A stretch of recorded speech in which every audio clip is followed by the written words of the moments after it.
Alright guys, thanks for tuning into Billiard Breakdown tonight. Today we have the #1 ranked player in Rochester, New York, Dan Sharlow. Dan Sharlow is taking on Zeng, the receptionist.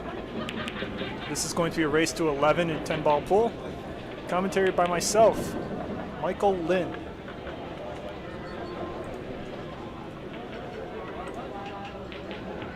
Good luck to both players. We got Drone Shots in the live chat, says, let's go. What's up, Drone Shots? Thanks for tuning in.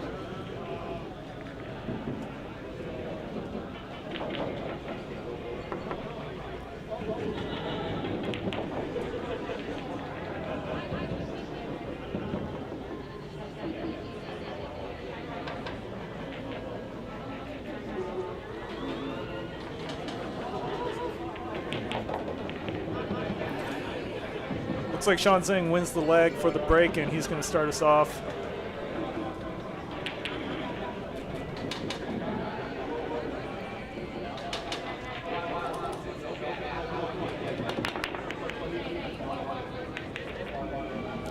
Cue ball.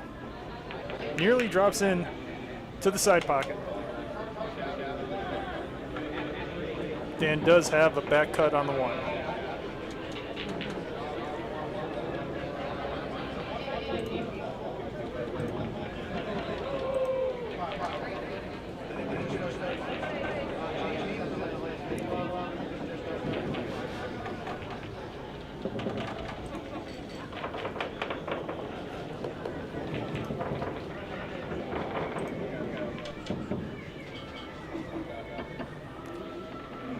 Looks like Dan's sending some last-minute messages out before we get started. We do have a live poll in the live chat for all our viewers to vote on who you think is going to win this.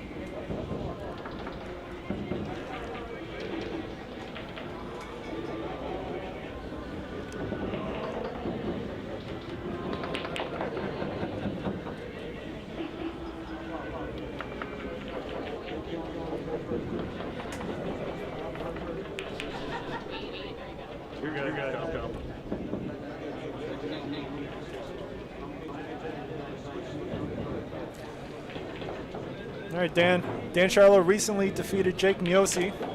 Great set for him.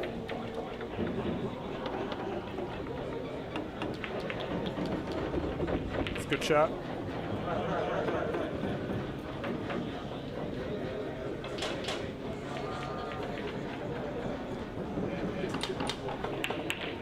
Pretty good position on the two ball. Should be able to kind of just draw this cue ball towards the right long rail.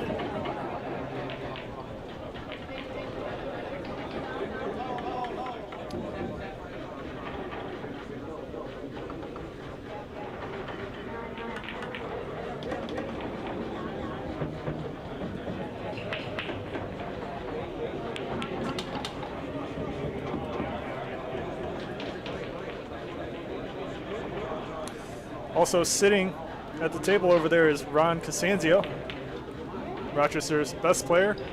Recently suffered a loss to Russian Kenny.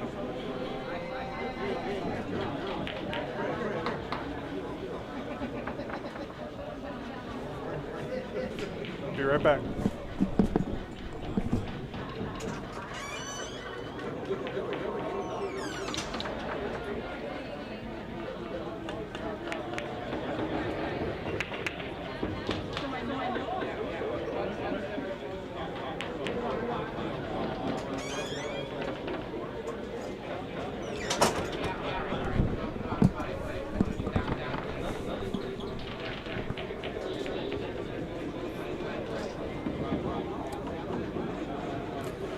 Dan gets behind the 9.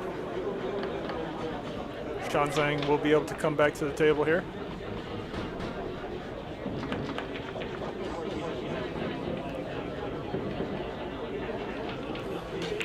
We do have a live poll in the live chat for players to vote, or for viewers to vote on who you think is going to win. 75% believe in Swifty Sharlow. And it looks like Dan might be considering tying up this 9-4.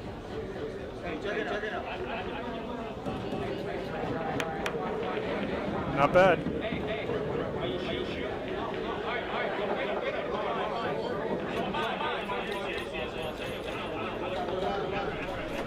And Zeng is looking to thin this 4 ball, leaving the cue ball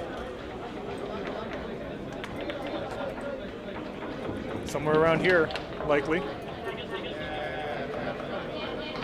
That is very good.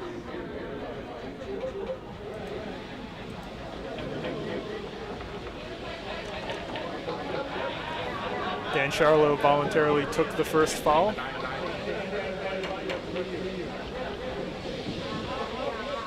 Can Chhun get Dan on 2 here? 3 fouls and you do lose the rack.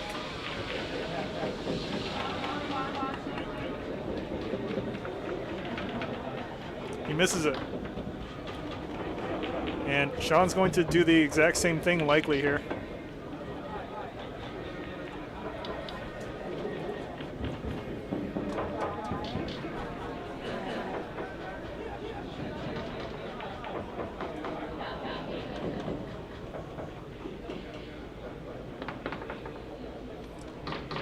He's looking at the combination, but you might not want to rely on the combination here. Chhun looking to get that cue ball behind the 7 once again.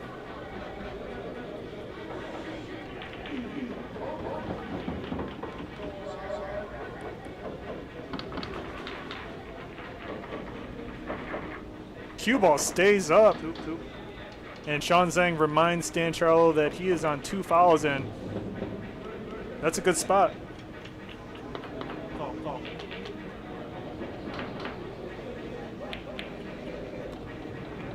3 foul to start off would be crazy.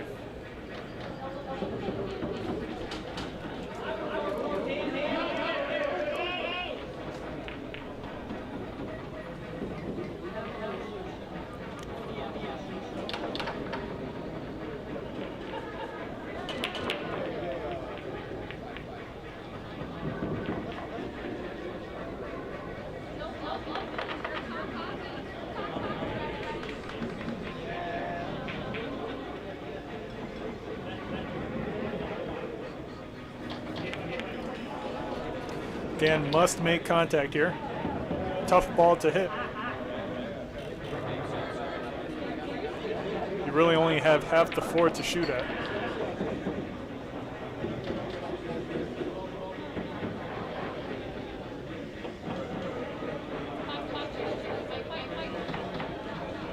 And Dan Sharlow misses it, and Zeng is going to take the lead to start us off 1-0 in a race to 11. 3 foul to start is crazy.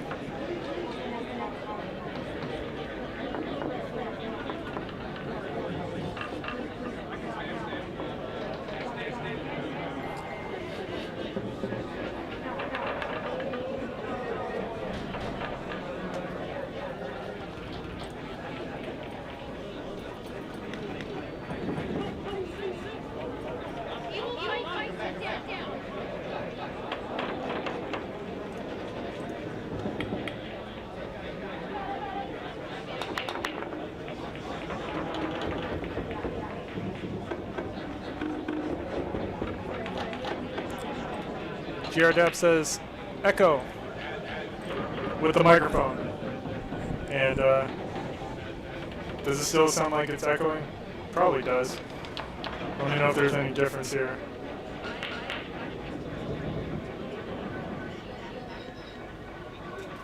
Let me try something else.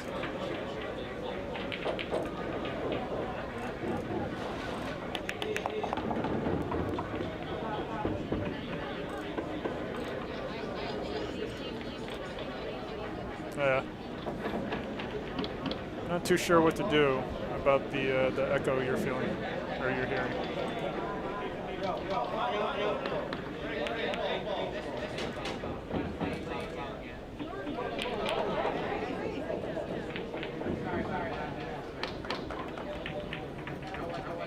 Well, let me try something real quick.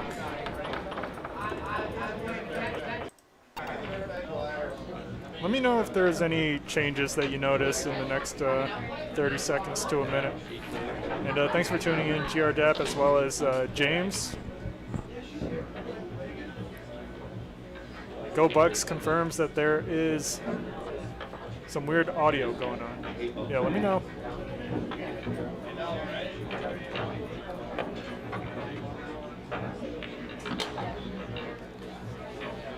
GRDAP, did you get my care package for the goods?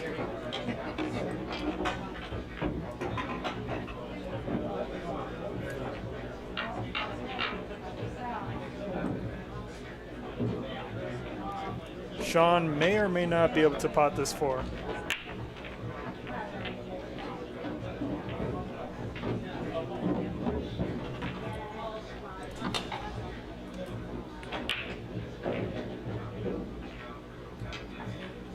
James says it sounds better, and GRDAP says the audio still doubled.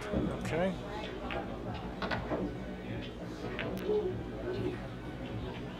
Behind the 10 ball for the receptionist. Good shot.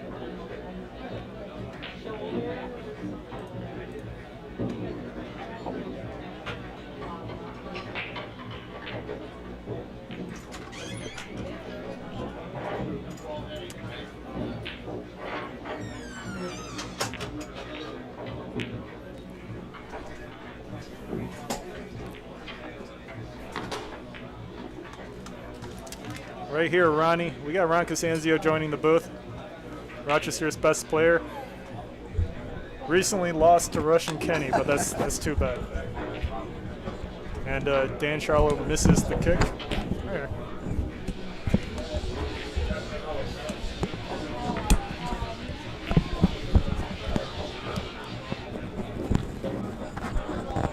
Okay, I'm plugged in. Nice. We got Ron Costanzo in the house, guys. How's the audio sounding, guys? Is there any difference, or is it still a little bit weird? And Sean Zeng, he actually 3-fouled Dan Sharlow in the first rack. I saw that. That's a way to start off, huh? This is a race to 11, 10 ball. Okay, should be a good match. Yep. Dan's been playing pretty good lately. And Sean has not really been playing, so we're about to find out.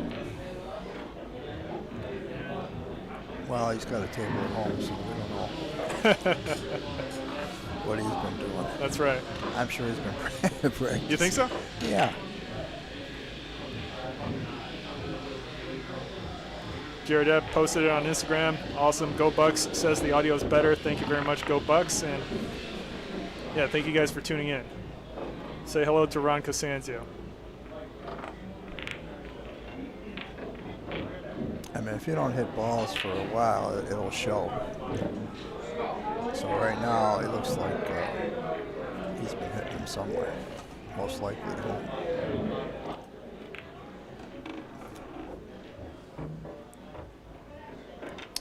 James says quite a bit of background noise, but I did turn it down for you a little bit. Let me know if that's better for you.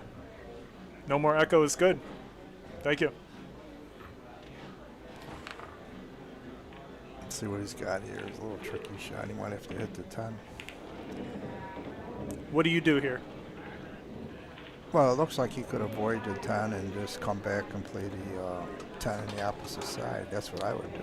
So are you talking about going like this? Yeah, something like that. I mean, you can't really tell from here. You have to be at the table. Yeah. But generally, this path is what you would take. I'm sure he could do it, but he might be afraid of scratching. So he is hitting the bottom of the cue ball here. He's going to hit. See, he did that. Oh. Wow. He tried to do that. Very surprising miss.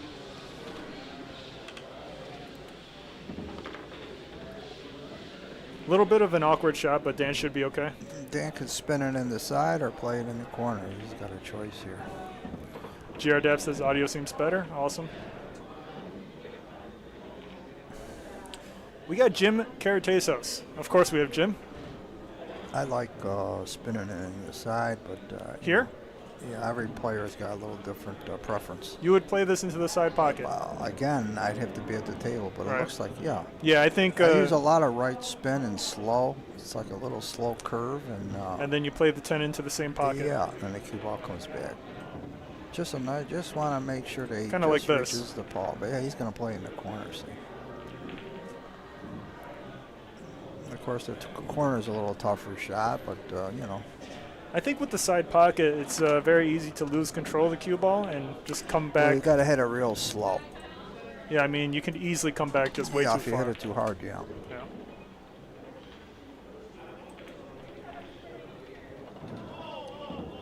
You just punch this out and play the 10 in the corner there.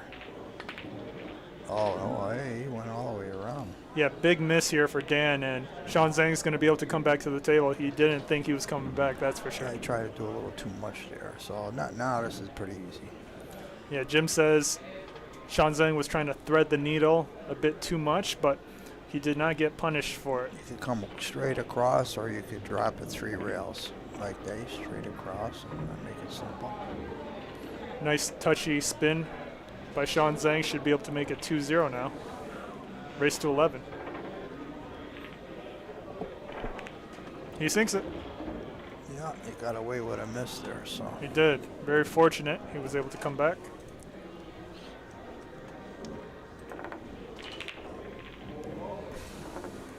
And that's why I like playing those balls on the side as a corner. Yeah, it's a higher percentage shot.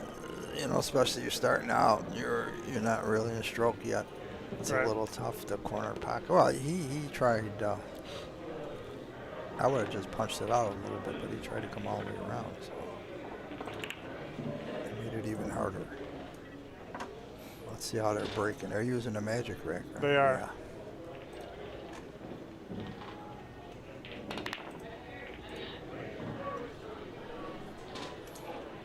He cut it. I don't know if he was trying to cut it.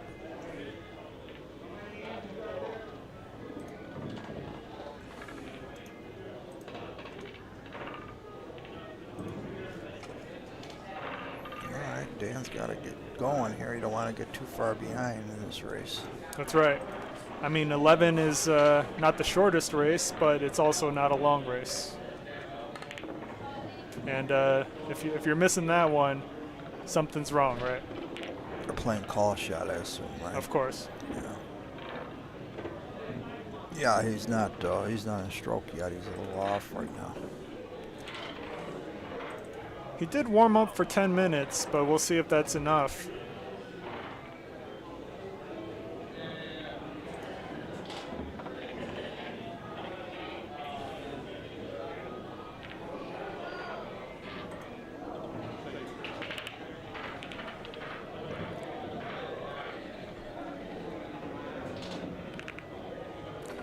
Safety shot. Did he get it? Maybe at the last minute with the 5 bumping into it. Yeah, he's got a shot here. He could play it, and then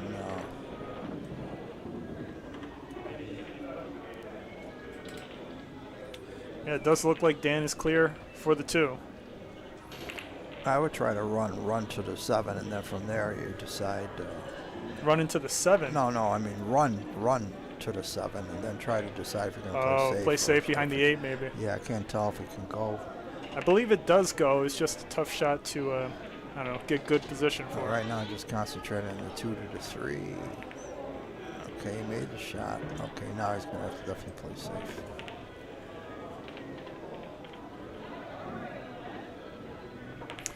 So, Ron, you recently went to a tournament in Rhode Island, right? Yes. How'd you do? 5th, 6th, but I was 5th, 6th on Saturday, and I came back and lost 2 matches on Sunday. Both players are pretty good players, but you know, I'm supposed to give them a better showing. I played really bad. Yeah. Why do you think there was a big difference in your game from? I wish I knew. I wish I knew. I felt all right. You felt good? You know, just easy equipment. I hung 3/8 the first match. I mean, you can't win, you know, when you hang 3/8. The second match, I missed 2 9s. Jim Cartesos, I got the chicken wings here. I know how much you like them.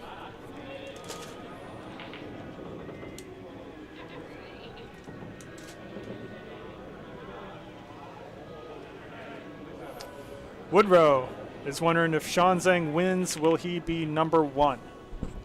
This is not for a spot on the list, unfortunately, for the receptionist. I don't know if he called that. Did he call that? I'm sure he did. Even if he didn't, he would still have to shoot it again. Yeah, maybe that's what happened. Yeah, because the way it looked like that, the 3 was going to get tied up there. I don't know why you played it. Yeah, we do have a live poll in the live chat for our viewers to vote on who you think is going to win. 70% of our viewers believe the receptionist is the favorite. I mean, man, people got short-term memory. Dan Sharlow recently defeated Jake Miosi. And that's a great win, but Dan Sharlow with the ball in hand now.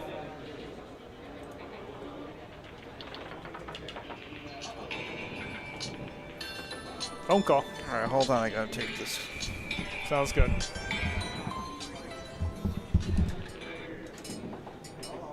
Marcus Anzio will be back in the booth.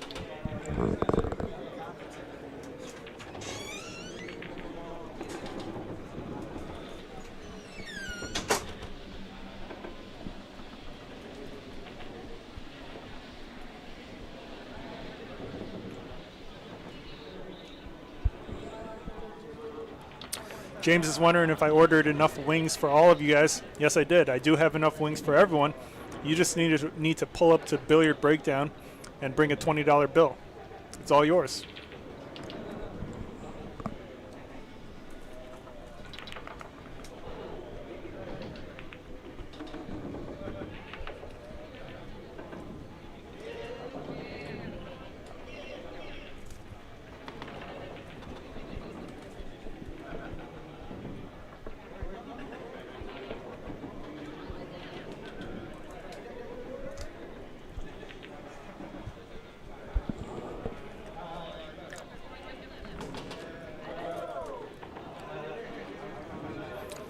Drone shot says stick Ronnie ass out there.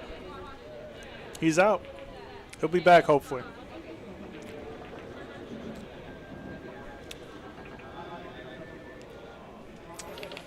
Five ball did appear to roll out a little bit. Woodrow says, I watch a lot, just miss your live stream due to your schedule. Well, I appreciate you tuning in. Thank you very much. Glad you were able to catch this one, and it is a good match. These two players are great.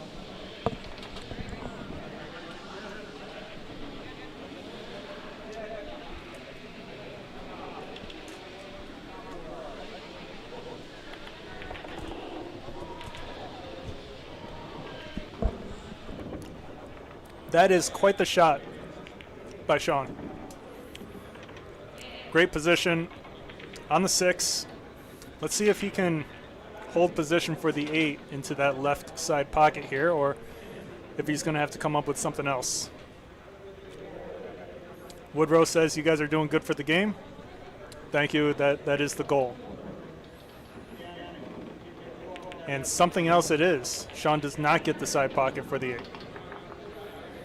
Brandon Slade wondering where Pickle Rick is. Let me figure that out right now, Brandon.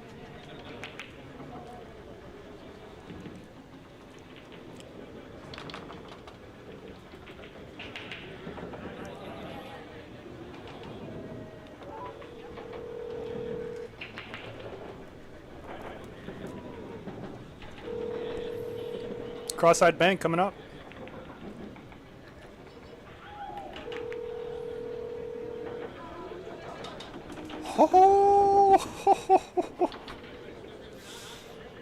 Yo, the receptionist makes the shot and scratches into the side pocket. That's actually ridiculous. But, I mean, Chhun's shooting good if he's making those. Scores 2-1. Dan Sharlow's on the board. This is Mike with Billiard Breakdown. Sometimes it's shown on TikTok. Oh! Breaking down shots you didn't think were possible. Oh! From the greatest players in the world. Sometimes things get a little bit weird. We've got money matches and clutch moments and trick shots that shouldn't work but do. When someone calls out the world, we're there for it. You, and you. If you love the game of pool, this is where you want to be. I'll see you at Billiard Breakdown. Brandon says shit luck. Yes, sir.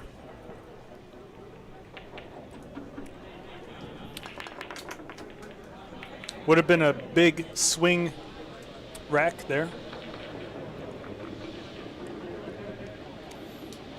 Kind of looks like the double kiss is there for the 1. Let's see what Dan does.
Two more to go.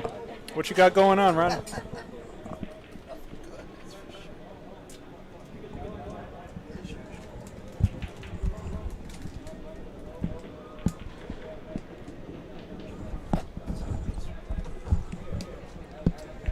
All right, so what did I miss? Oh, it's 2-1. It is, and actually Chhun hit a real nice cross-side bank to basically get out in this most previous rack, and then he scratched into the side pocket after making the cross-side bank. Oh, okay. So some good fortune for Dan. 2-ball doesn't go, and Chhun's going to have a good shot here. Yeah, he's He's got to settle down. He's missing everything.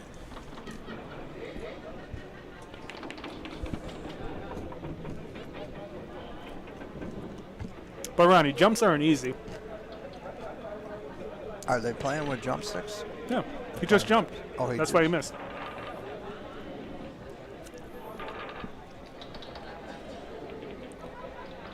Woodrow in the live chat says, the goat's in the house. He's talking about you. You're the goat.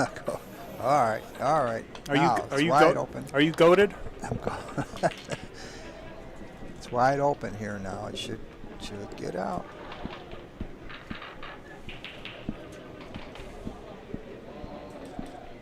First shot, very important. Just get on the 4 and everything. The 5 is next to the 6.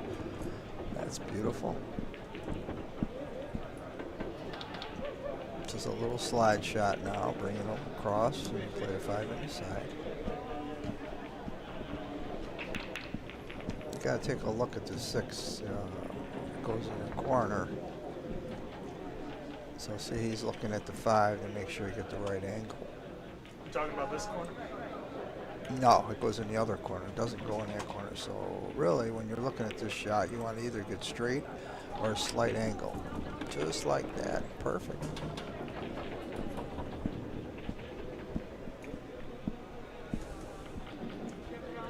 Now you got to bring it back about a foot. Brandon Slade says the champ is here. Is that are they talking about you? I think they are. They're talking about you. Oh, they're talking about me? Chicken wing champ. That's right. Jim says goat and goad are 2 different things. Please elaborate. Goad. What's a goad? Oh, now what's he doing here? Does the 6? Oh, maybe the 6 goes to that corner. I didn't see that. Well, I think it did. Well, that's definitely the way to play it. Yeah. Now you can either draw it across or just follow it and use the bottom rail. It's up to him. This seems like an easier shot to draw. Or just kind of even like... It depends on how much angle you got on the 6. You got a slight angle, then I would draw it across for a little right spin. And if you got a little bit more angle, a simple follow shot. D8's basically, you just want to get right in the center of the table. Most shots, you're always playing the cue ball to the center of the table.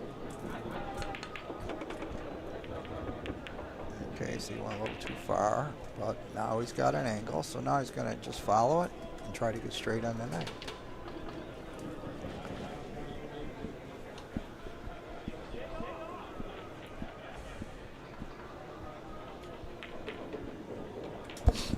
Jim in the live chat explains what a goad is, and it's a stick you use to prod animals when you're trying to make them move. Thank you, Jim. No one asked. A little bit inside but thank you. Here.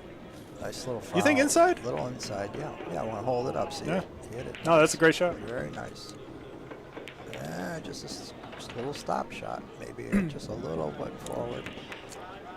I'd say you just play this pocket speed and roll yeah, forward. Just get a little feel where the cue ball moves a little forward. But even if you stop it, you're fine. Yeah. You just concentrate on the 9 here. Make sure you don't miss it. We got Tom Kosha in the live chat says, let's go, Dan. Thanks for tuning in, Tom. So 100% concentration on pocketing the ball. So he floated that in instead of stunning it, which is good too. And there's his reward. Nice easy shot on the 10, and he's taking his time. 2-2 coming right up. All right, that was a good run out. Nice shot. And now he'll start to feel better. Yep. Now he's back into the match, and now it's anyone's game again. And we do have Jesus Atencio coming to Billiard Breakdown. The date says May 31st, but we're rescheduling that for June 14th. So Jesus Atencio coming June 14th, and if you want to have the opportunity to play with him and hang out with him, there is a VIP package. It includes lunch or dinner, unlimited alcohol, and you get to practice with him for a couple hours, and you play with him on the Billiard Breakdown live stream. So come out to Billiard Breakdown and sign up for this experience if you're interested.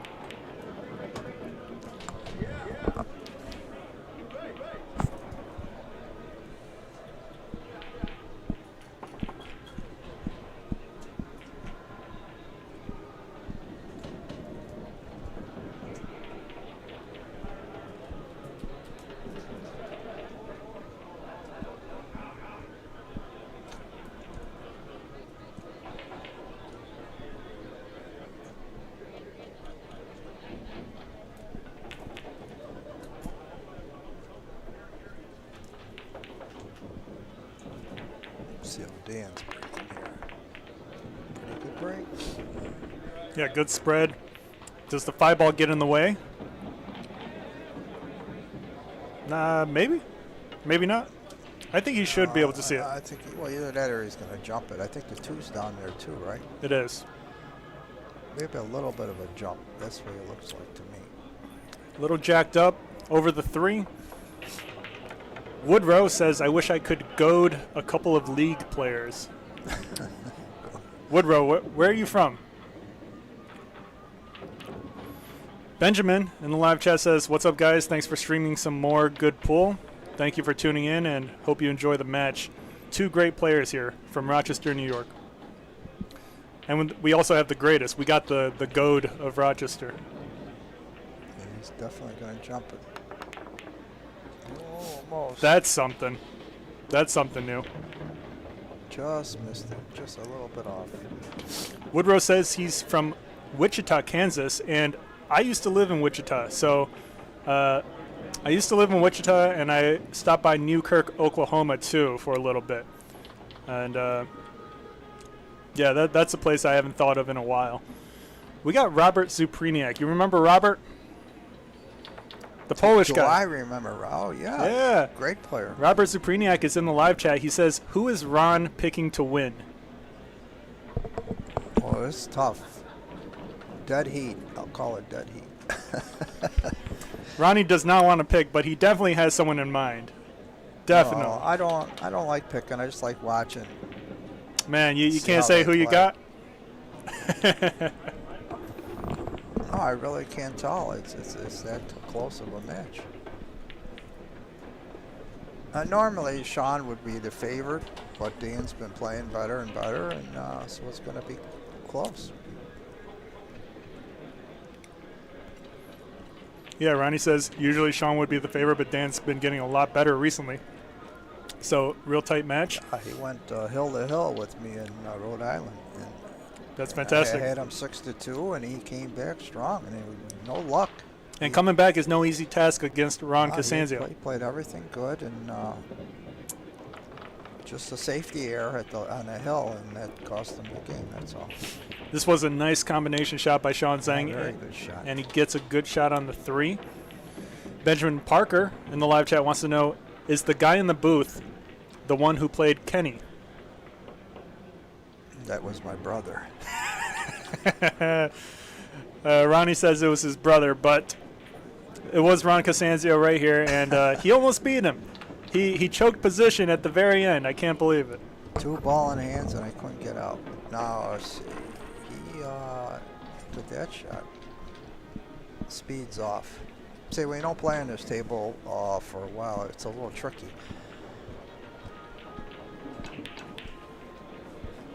I notice it happens to me a lot. If I don't come in the day before and then play, I'm in trouble. I'm off.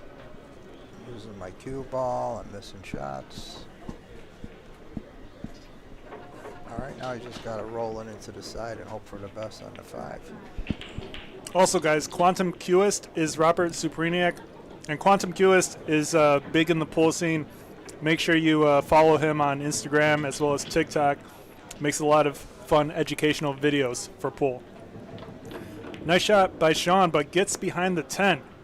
It says, Ron, did you choke that 5 or get paid to miss? What's the answer, Well, Ron? I didn't miss it. No, actually, when I hit the 5, I thought it was all right, but I had to kill it a little bit more. I was afraid if I just hit a follow, a top ball, I was going to get behind the ball, so I tried to just, and I went too far. But I had chances after that. You did have chances. That really didn't cost me the match. The rack before, I think, was big.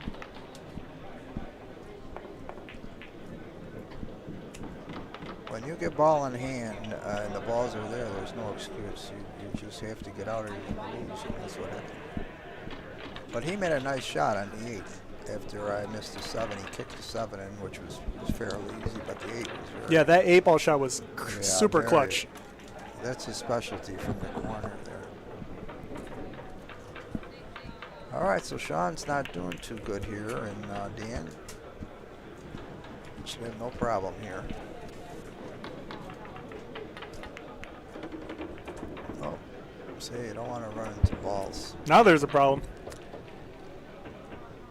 Well, he still gets to shoot, but it's a little harder right now. I'm just going to roll this, I would say, in the corner.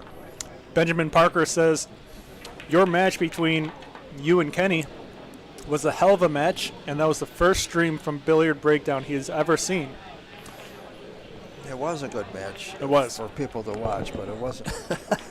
It wasn't good for you, but it was good to watch.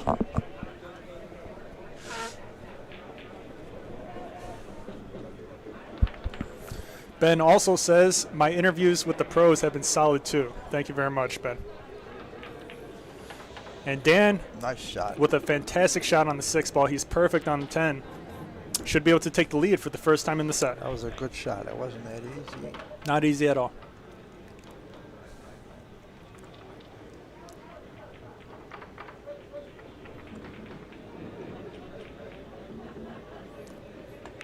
He sinks it. Okay. Well done to Dan Sharlow. Scores now 3-2. Yeah, it does look like Sean's a little rusty. And guys, we do have a Jesus Atencio tournament. The 9-foot tournament is actually completely filled up now. But we do have a bar box tournament that you can enter. So if you want to play in the bar box tournament, make sure you reach out to Christine Strong to sign up. All the details are completely the same as what you see on this flyer, except the buy-in is $40 plus $10 greens rather than $100. So make sure you sign up for the Jesus Atencio tournament, and if you win the tournament, Atencio himself will hand you the first place trophy.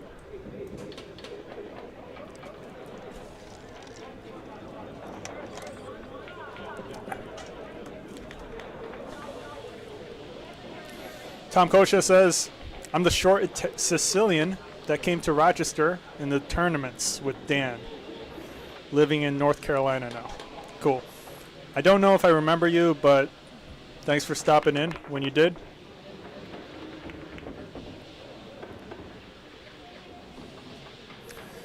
Little uncomfortable shooting over the 6 here. Do you go for the shot here, Ron? Another good break here. They're open, but you just got to, where's the 2? Toe 2's down table. Yeah. What do you do here? Well, he could push to start out with because he's in a little bit uncomfortable spot. Yeah. Because, you know, when you're over a ball like that, you always have the option to push. So I think that's what he's looking at, and that's what he should do.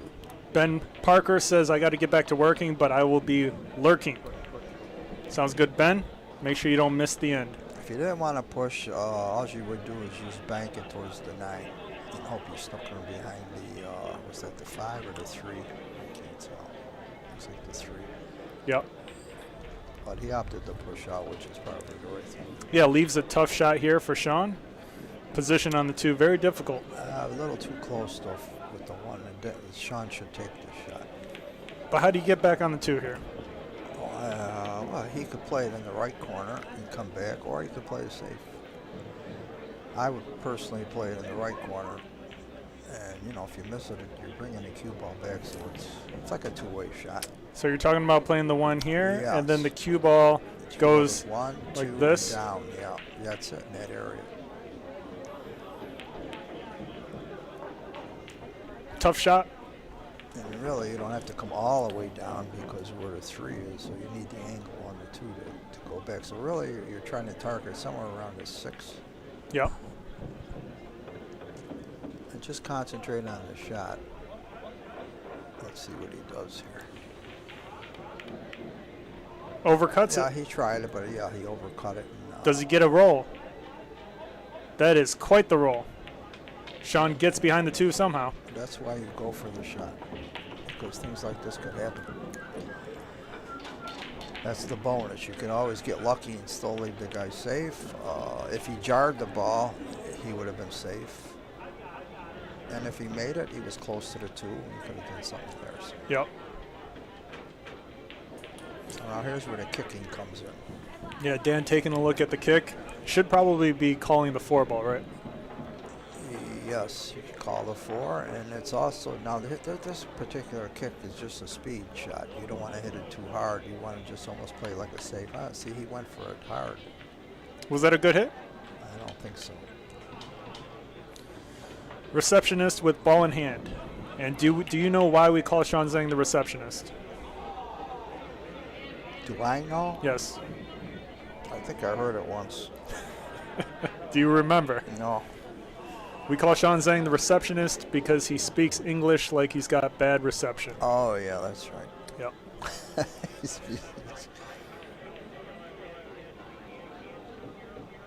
Okay, well, the whole key to this is from the 2 to the 3. I think the 3 goes in both pockets. Yeah, I would say it goes in both pockets. So I would say definitely going to play it in that pocket right there. Does it clear the 9? I'm assuming it does. It looks that way. And if not, we're going to find out. Okay, he's in trouble already. Yeah, not enough angle on the 2. Okay, almost got straight. And so here I would just come out and maybe play a safe on the 3. And if he wants, I mean, he wants to go 2-3 rails and try to get on it. You know, Yeah, I mean, you could play with heavy top right, and the cue ball would kind of I think that's what he's going to try to do. go like this. I think he just cinched it now. So now you're going to play something safe here.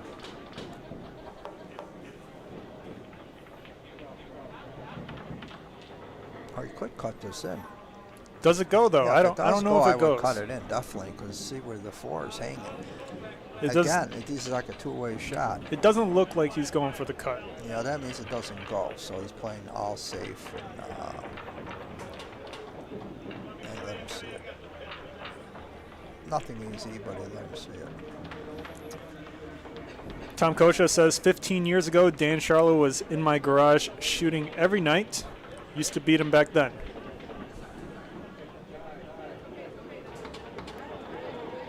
Very cool. Another safety. Behind the 5 is going to be good. It's pretty good. Good speed there.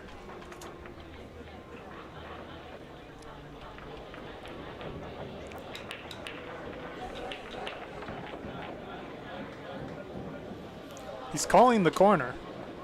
This is a tough kick. Oh no, can you see it? It looks like he could play it, yeah. Wow. I thought he was snooker too, but he's going to cut it in. And that's the shot.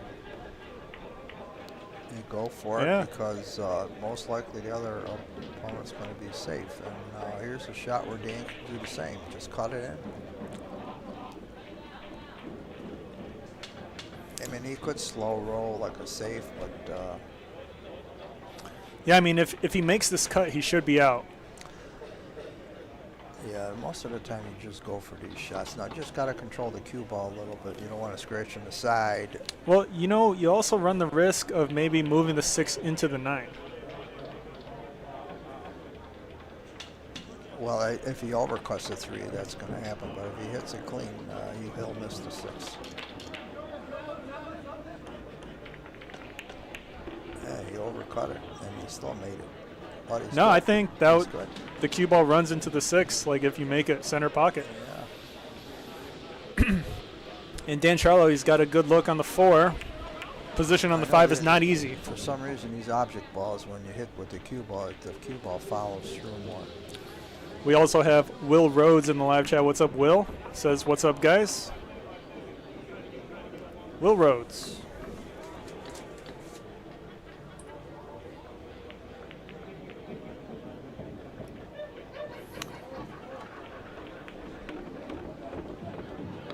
Ciao. Where's the cue ball going? Oh, Look at this bump. Got a nice roll there. I mean, that's as good of a bump as you could hope for, and Dan Sharlow's perfect on the 5. Yeah, he missed the rail. He was supposed to hit before the side. He went a little too far with the cue ball, but now he's okay. So where do you play the 8? Depends on this next shot here.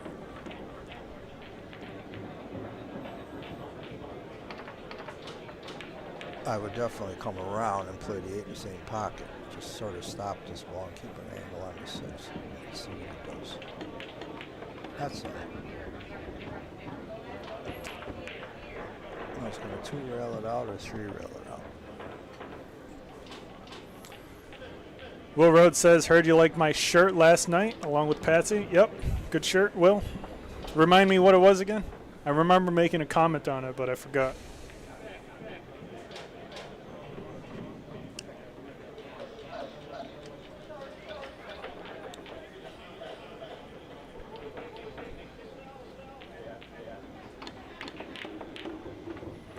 It's a shot. It's a tough shot now, though. This is tough. Yeah, he went a little too far, but he just cinched this ball. You could follow it or slide it or draw action. And Ronnie, I'm losing feeling in my leg, so I need to stand up. That's a bad feeling. Fall asleep. Yeah. All right, tough shot here for Dan. Can he clutch it? Will Rhodes says his shirt yesterday was a cat holding a pool cue. Very nice. Oh, I like that. You're a cat guy, aren't you? Yeah. I got 3 cats. Ah, he fouled it. He hit it a little. Yeah. Hit it a little. 8 ball doesn't drop, and Sean Zeng is gifted the end of this rack. Tom Kocha says, go Knicks. I don't really follow basketball. Do you?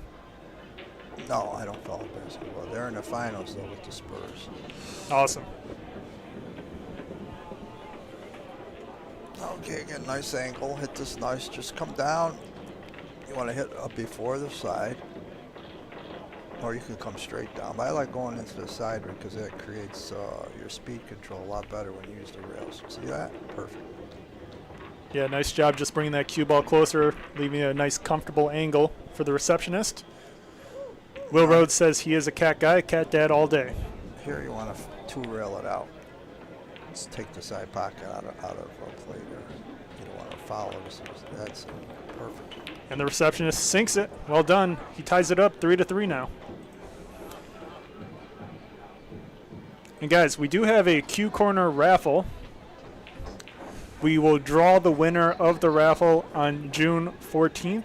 Jesus Atencio will actually draw the winner himself. So, and it will also be on the live stream, so make sure you guys tune in and buy some raffle tickets if you're interested. You can buy raffle tickets via Cash App or Venmo as well through myself, and I will write your name and phone number on the tickets. Let me know. We have a special going on right now. You get 10 tickets for $20. Shout out to Q Corner for sponsoring Jesus Atencio.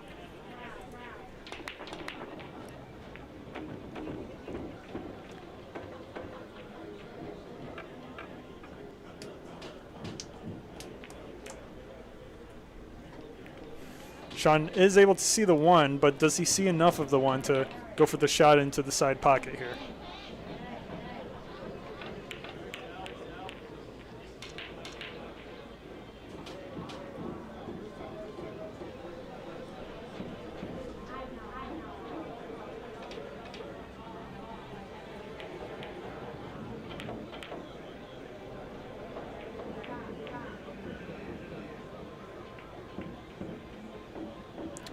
Overcut is crazy with the save.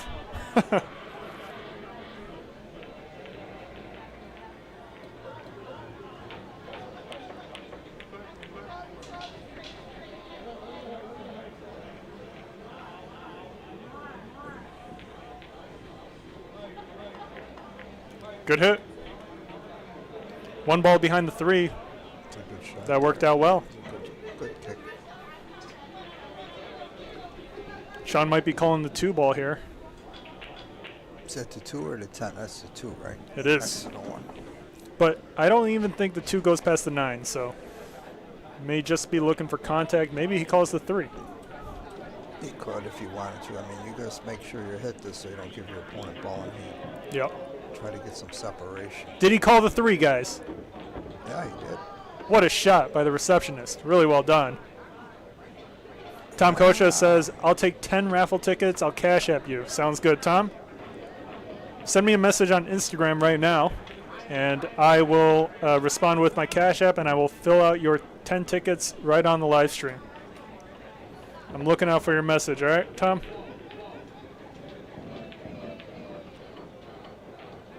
Looks like he's got it from here. I can't tell. It looks like he's got it.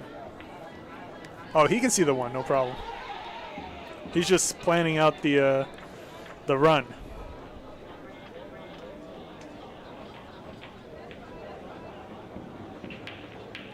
He's going to stun it over. No? Where's he going?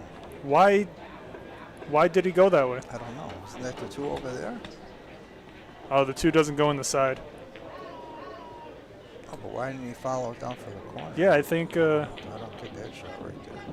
Yeah, very surprising. Well, he was trying to get straight on it into that Right. corner, but he didn't have But enough spin. either shot is okay. You know, like you might as well roll forward. No, I might as well call in the corner. No, he's not calling. He's calling in the side. Yeah, and Sean Zeng messes this up, and ball in hand for Swifty Sharlow. All right. I'll see these racks right here. We have to get out. Tom Kocha, send me a message on Instagram. I'm waiting for it. There's no excuse on these racks right here. Everything's wide open. Yeah. Rolls forward to get a good angle on the 5. Yeah, a lot of ways to get on the 7. The 8's not too bad. The 9's hanging in the side, and the 10's hanging. So that's why I say you have to get out here. If you don't, Yeah, very doable out for Dan Sharlow. it'll cost you the match sometimes when you don't get out these easy racks because, you know, you don't never know when you're going to get an easy run out. And this is as lined up as it can get. I think 7 to the 8 is the toughest shot if you end up weird on the 7.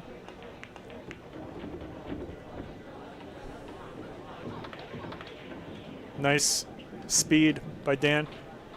I can't tell if he can use the rail or just draw across. He should be able to roll forward with just top, regular top. Let's see, I can't tell. Looks like he's got a little angle right to the bottom. He does. Bottom side rail, and he's just going to come over. Yeah, that's what he's going to do. This little foul. Oh boy. Oh, you didn't hit that. Oh, good. boy. No, you don't want to hit the 9. And that's what I mean. You There get weird on the 7. Yeah. The 7 to the 8 Yeah. is the tough shot. Tom, you didn't send me anything yet.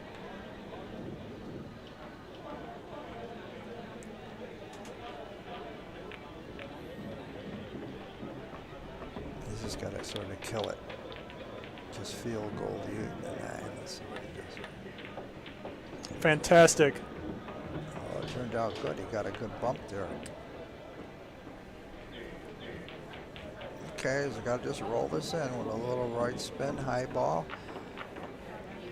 Come a little below the side and try to get straight on the 9. That's it.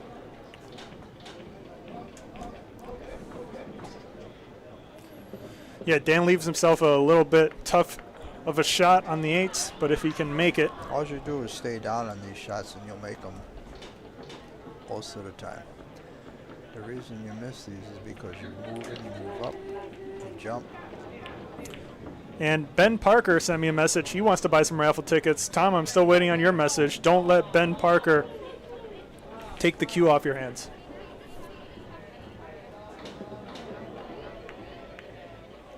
Big miss by Dan Sharlow here. Sean Zeng back at the table. He doesn't have much of a shot, but he wasn't thinking he was going to be coming back anyways. Tom Kocha does not have Instagram. Send me a message on Facebook. Do you have Facebook? And Ben, I've received your $20. Let me go grab your raffle tickets. Ronnie, hold it down. I got it. Let's see what Sean wants to do here. If he wants to go for the bank. If you go for the bank, though, the 9 doesn't go in the corner, so he's going to have to hit it a little harder. He did call it.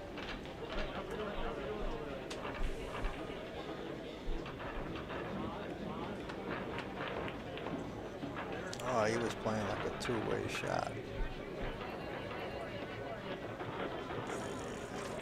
Looks like it's dead.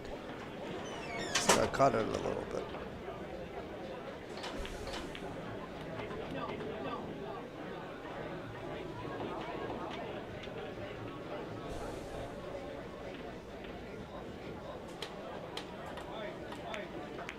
Good shot. All right. Dan goes up 4-3. This match is going down to the wire. That's the way it looks like to me.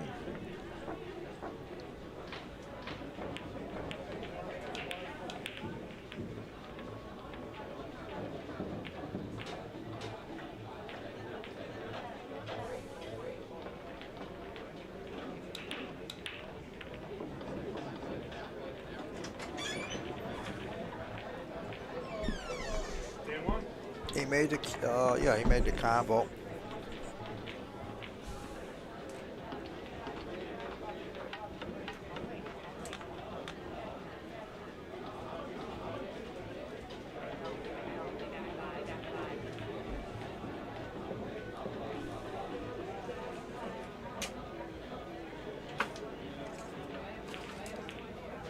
You want some Crown Royal?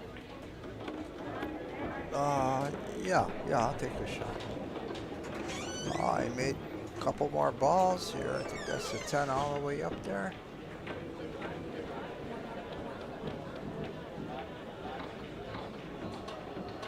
Well, he could play safe, put the cue ball behind the 10, or he could try to come around the 10 and come back down for the 3.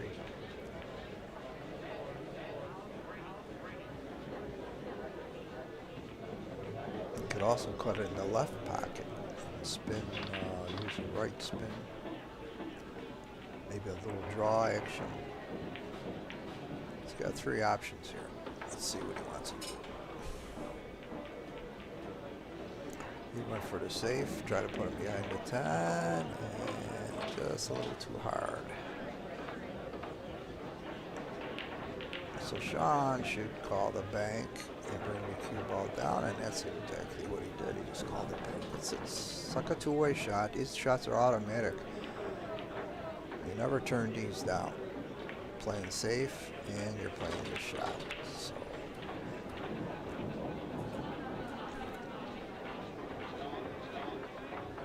All right, so Dan's got to figure out some kind of safe here.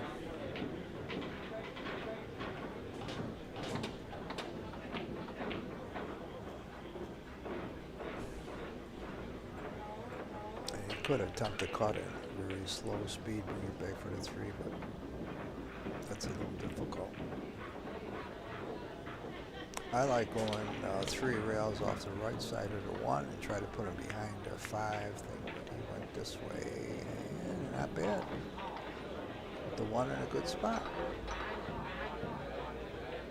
I think Sean's got it.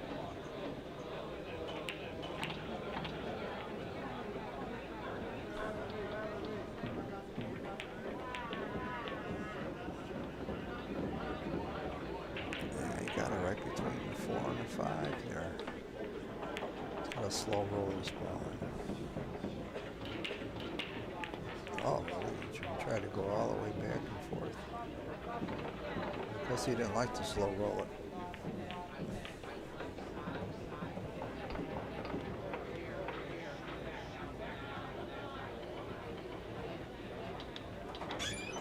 All right, Dan should try to cut the 1 in, or if he wants to play safe. Oh boy, look at this. Yo, guys, yeah, for a safe. I got a cheers with Ronnie before he takes a sip. It's not every day you can have a drink with the GOAT. Ooh.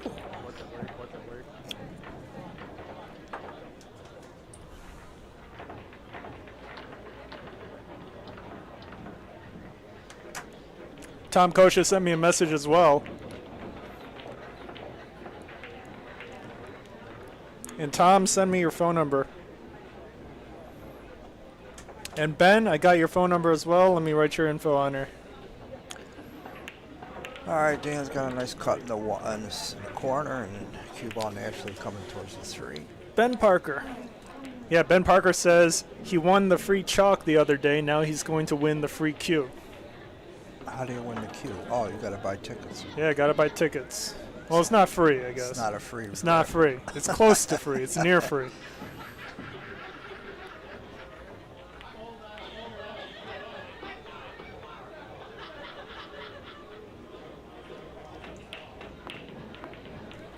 All right, he went for it. He missed it, but again, those shots are always like a two-way shot, unless you hang it.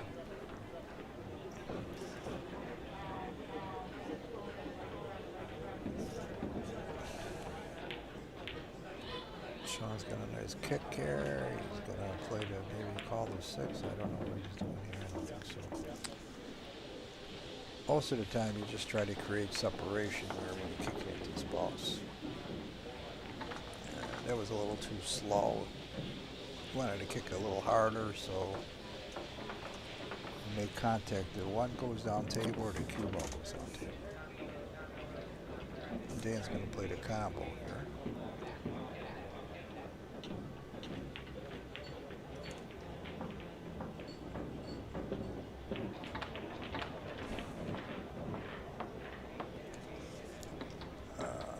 I would leave the 6 there because it goes from the 6 to the 9 pretty nice. So right now you just come down for the 3. You got ball in hand. I would play the 1 in the corner. But he's going to opt to play the combo. Yeah, I think he just wants to leave that cue ball close to the corner pocket just to try to leave himself a good angle to get back on the 3, but I feel like you can control it a lot easier. When you see the last 3 balls, you try to see with the ball going to the 9 and see the 5, it's a little more difficult. The 6 is better for the 9. The 6 is basically hanging. Words of wisdom from Ron There's Cosanzo. so many different spots where you can create an angle and get right to the 9. And then, of course, the 10's right across the side. So, see, when you get straight on the 9, you're home free. And that's what he opted to do. So now he's just got to figure out these 3 balls, and he'll be home. How do you get position on the 4 here? Do you just try to play with top right and come to the rail and just kind of spin up like this? It's a shot where I have to be at the table, but yeah, that's what it looks like. I mean, if that's the easiest way. The first thing I look for is the easiest way, maybe just a little high ball with a little right spin. And if he doesn't think he could do that, then he's going to have to stun it. I don't know what he's looking at there.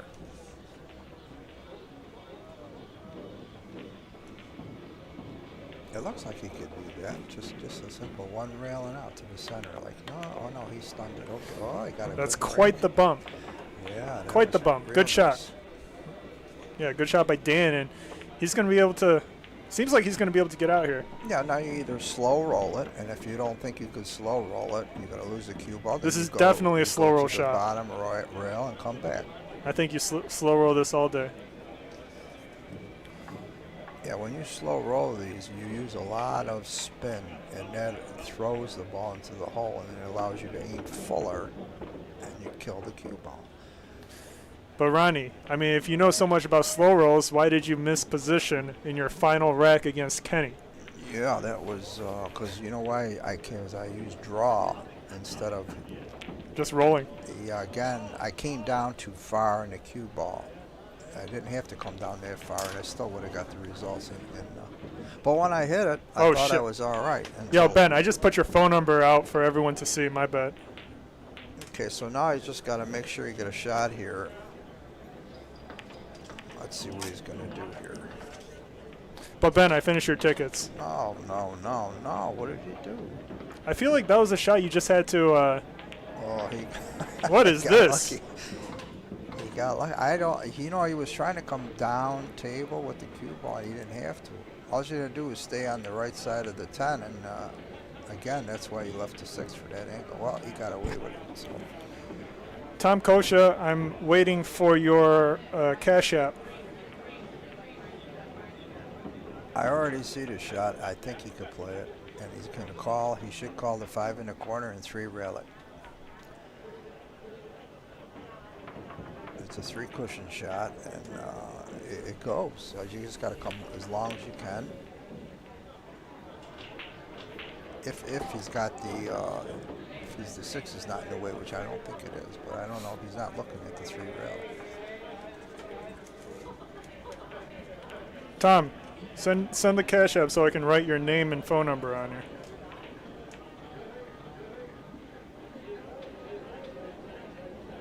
He's looking at 1 rail, but the 10's in the way. The 10 creates a lot of problems. I mean, I don't know why he doesn't see the 3 rail. Can you get a different view of it?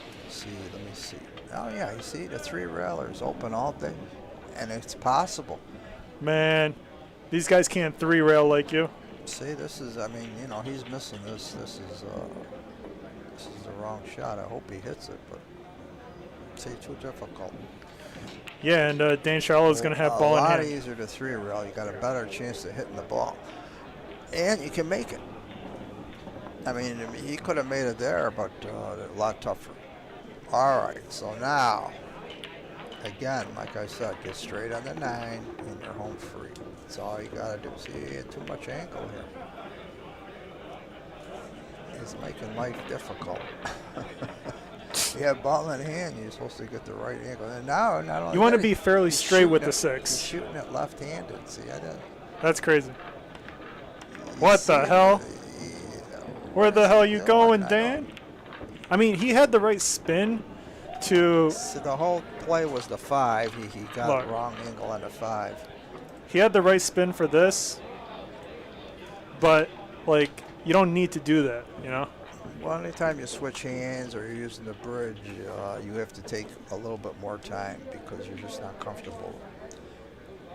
And I don't care how you feel, you just have to take more time. But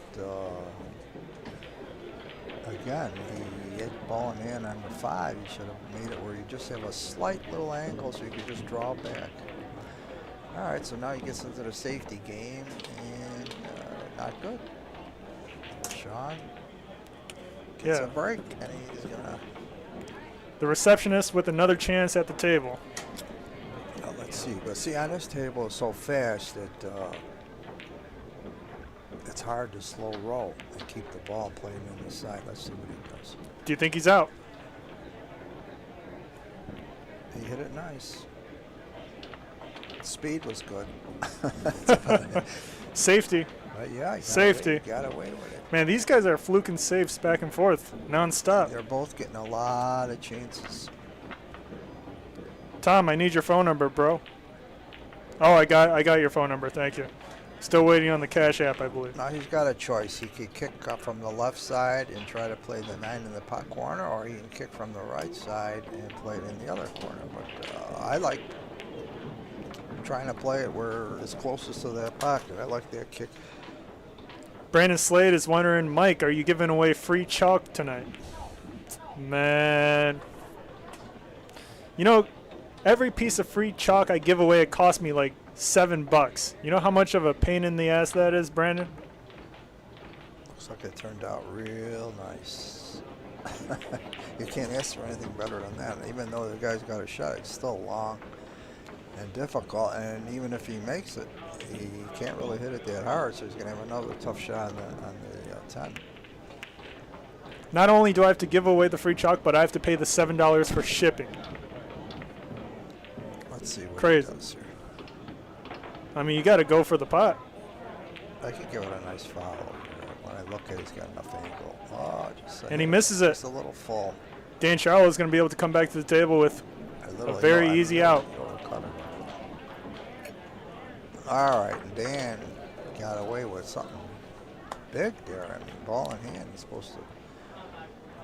So he's got to thank his stars, his lucky stars, that he's back at the table. And now just, and again, he's drawing. I don't know. I would just follow this ball.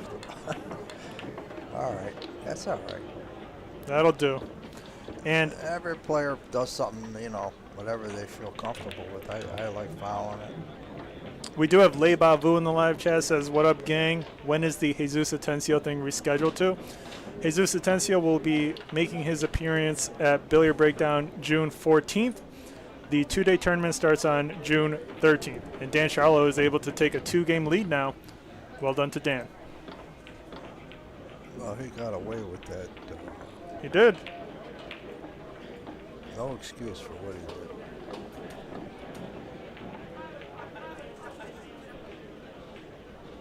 But as long as you get lucky, you're all right.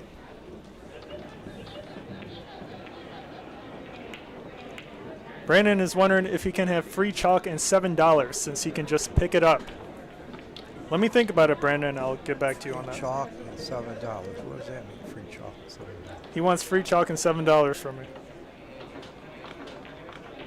Why $7?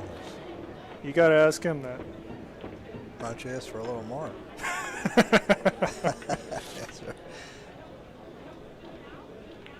Free chalk and 100. Look who's calling me.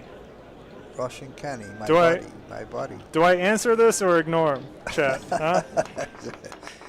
He needs an easy match. He's calling me because he knows I'm on stream. Oh. How can I help you? Well, firstly, this fucking Dan Sharlow guy fucking sucks. And secondly, does that good player next to you gamble playing pool? You ever play backgammon? You want to play some backgammon? He wants to know if you want to play backgammon. No, I don't play Actually, you know what's funny is my mom is a backgammon champion. I don't play backgammon Is she really? at all. She's really a champion?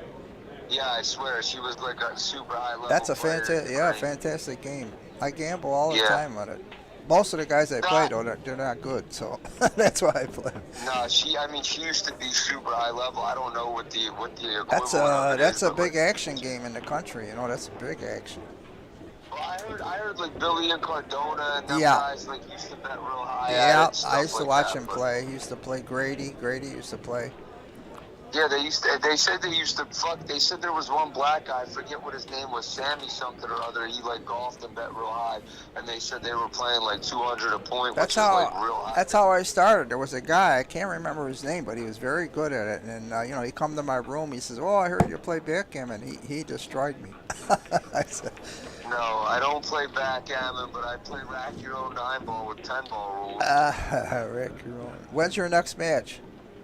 I don't have any. I might be going to, I'm going to Uniontown, and they let this guy Mike McLean play me 8-ball, and I'm supposed to play that Joey Arbuckle instead of 9-ball, but and then then there's like a pretty good sized tournament going on, but I don't really have anything like set in stone. Those guys kind of just wing it. Where's that at? Uniontown, is that New Jersey? No, Uniontown's like a little bit outside of like the Ohio, like Pittsburgh Oh, area. okay. Cool. A little bit close, yeah, like 4.5 hours out. But apparently, Ron, my next match is that Dan Sharlow guy right there. He's gonna play you? Yeah, July 25th. We're gonna play 10 ahead, 10-ball for between 3,000 and 6,000. 10 ahead. Holy shit. Yeah. Oh my God! How did he agree We're with gonna that? play. I used to play Oh that. my! and Oh I my swear I God! never do What? it That's again. gonna fuck. You see how bad that fucking guy plays? What? Oh my God! What? That's gonna take shorter than our set did for sure. Yeah, he's not playing too well right now. He's a fucking bad player. When's he ever? Have you ever seen him play overly good? He played Jake last time. He beat Jake. I don't know how that happened, but he did. They fucking played 3-cushion billiards, both of them. They just kept hitting the fucking rails. No, I'm just having fun, man. Yeah, I mean, me and Jake, or me and Dan are supposed to play July 25th at Mike's place. All right. I'll be here. Ron, how come we can't play, man? Fuck, you're a great player, and I want Hill. The fuck? I know. I sort of let you win that one. Listen, I appreciate it. My girlfriend would have thought differently of me for sure. Look, I know you did. I know you didn't want to demoralize the youth in America. The whole fucking city of Rochester will bet on you. We'll play again sometime. I'll let you know. Well, I appreciate the action, man. You're a gentleman, and fucking you played better than I did. I just got fortunate at the end. I broke better than you, but you definitely played better than I did after the break for sure. So. Yeah, I started playing pretty good towards the end, you know, and then just say, you know, ball in hand. I can't ask for anything more than that. So.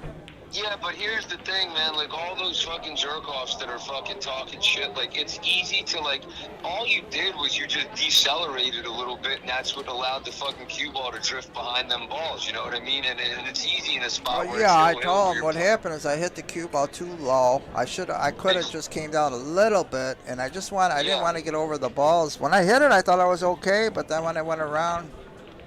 Yeah, it drifted But a I little still got more chances after that. I mean, I missed the 8. Well, fuck. I mean, that's you're gonna get plenty of chances playing me because that's what I do. I used to play good. I used to not really make mistakes. How about when I had ball in hand on a 9 and missed the 10 ball by 5 feet? You were throwing a bone. That's all. Fuck. I mean, tough angle. But no, I just missed a lot of balls, and it's funny because I said it in a lot of interviews and to a lot of my friends, but I not that I took the match for granted because everybody said how good you played, and then I watched a few videos, and I'm like, you know, I watched you beat Mike DeShane in the tournament, being down 4-0, yeah, and watched you beat a bunch of great players, and never really. Well, I really watched. For my age, I'm still doing all right. That's all I could say. Brother, for any age, you're still doing all right. Like I said, I never really correlated it, like put 2 and 2 together, because I like disassociated you from the videos because I'm like, well, there's no way this guy's gonna be able to play this good in a race to 25, and you just fucking held up, man. You missed less balls than me. I can assure you that. It was fun. But, nah, for sure, man. I look forward to doing battle again. Next time we're playing win by 2. We'll see ya. All right, brother. Be safe, Mike. Tell Dan to start playing a little bit more 10 ball. This fucking stream is getting fucking intolerable to watch. Well, he's winning. Oh, I mean, fuck, he ain't got nobody shooting back at him. No, I know. Sean's a little rusty. He's a little rusty. Well, good. I'm looking to play loser. I don't want to play a guy on their high horse. I'm looking to demoralize and kick a man when he's down, you know? Sean plays pretty good. He's capable of playing good, but right now... oh, I know. He's, I watched all those been playing, matches. I guess. I don't know. If you don't play on this table, it's a little tricky. Oh, fuck yeah, them upper that's why I shot that 8 ball the way that I did. I didn't want to just float the ball and watch it hang up, so I'm just like, fuck it, let me just try to go back and forth. And yeah, when I was sitting there, I says, oh my God, he's scratching the side, you know? Oh, 100% hit both points. 100% I thought I scratched. I aged about 20 years. Don't worry. The next time we play, I'll be 62 and you'll be still 72. All right. All right, brother. Be safe. Mike, I'm good, man. I'll talk to you guys later. Take it easy. And that's Russian Kenny, guys. Well, let's get back to the match. And Dan is going to go up 6-3. Yeah, he is. Really comfortable lead here for Dan. And yeah, looks like Sean concedes the rack 6-3. Well done to Dan Sharlow. Tom, did you cash at me yet? My money is on Ron. Who's that? Slade.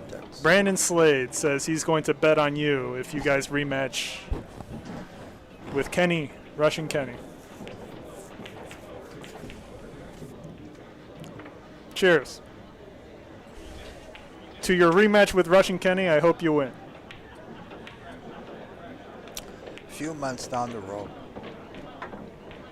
When they straighten out a few things.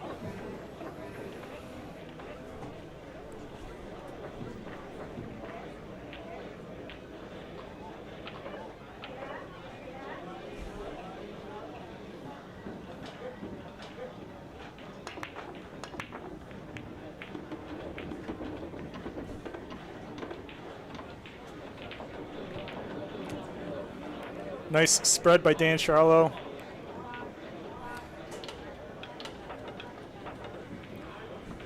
Wonder if he's going to just try to play safe, thinning the 1. Bringing the 1 down to maybe around here, and the cue ball just barely missing the 9. Spinning out. We'll see.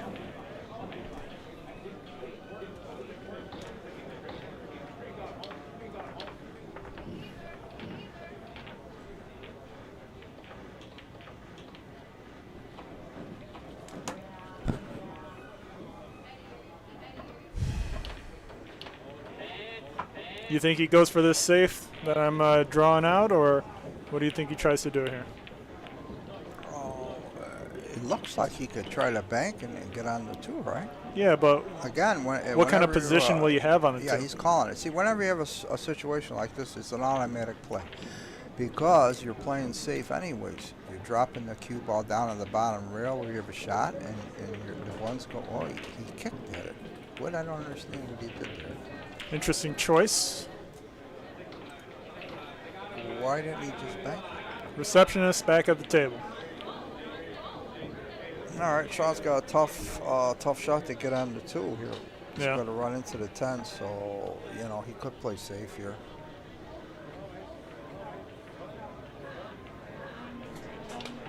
He's down 6-3, so I would definitely play safe here. I'd put him, bank the 1 up table and put him behind the 10. Let's see what he does. That's it. He must have heard me. And that's a great shot by the receptionist. Good touch. He heard me. Gets a little tap All out right, of Dan. So Dan, he's got both sides to call, and he could kick it either way. Probably to the right would be the right way. Now he's going to kick the opposite way.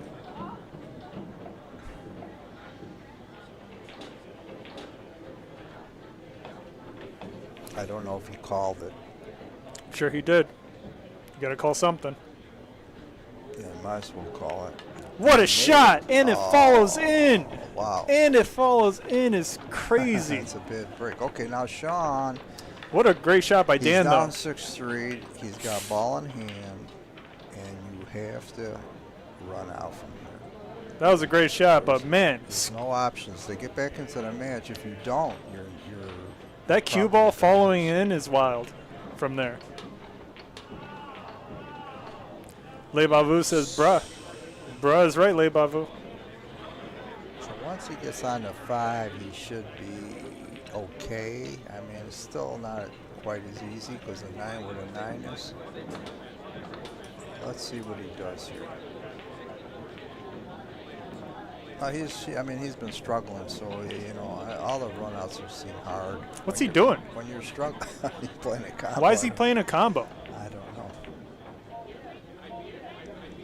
You know, when you're struggling at the table, everything seems Why is he playing a impossible. combo? When you're playing good, everything you see everything better. I mean, that worked out well, but questionable decision. What do you think? Yeah, I don't know. Well, it's just something he felt comfortable with. Like I said, once he gets on the 5, he should be okay. But again, 6 to the 9 is not that easy. Tom Kosha still waiting on your $20. And someone looks like they're interested in buying a shirt. I'll be right back.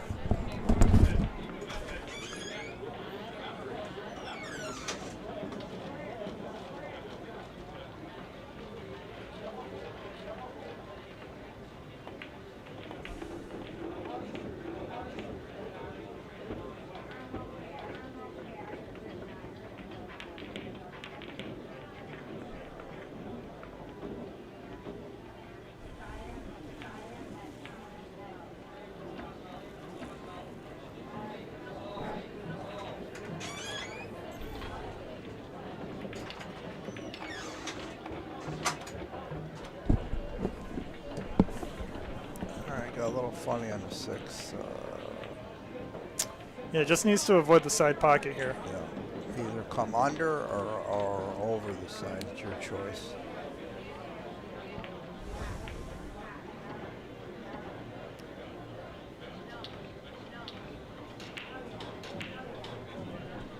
Actually, the way the shot is sitting, it's like the side's the perfect spot for it. So It is. That's what makes it Very makes the shot tricky. A little bit harder.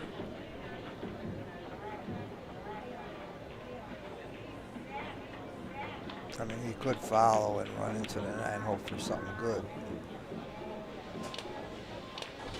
Let's see what happens here.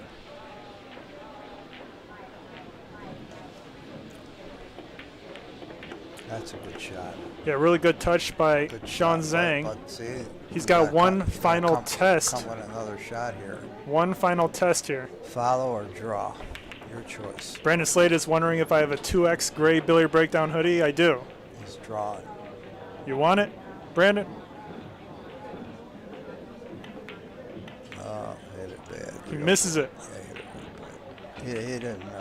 The stroke wasn't right. He gets fortunate with the roll here. Leaves Yep. Dan tough. You left him tough, but you know, if you're incoming player, you got to be happy with anything. Yeah, just From there. to be back at the table. Never get discouraged because they left you tough. Just be happy that you're at the table and you could play a good save or you can go for something.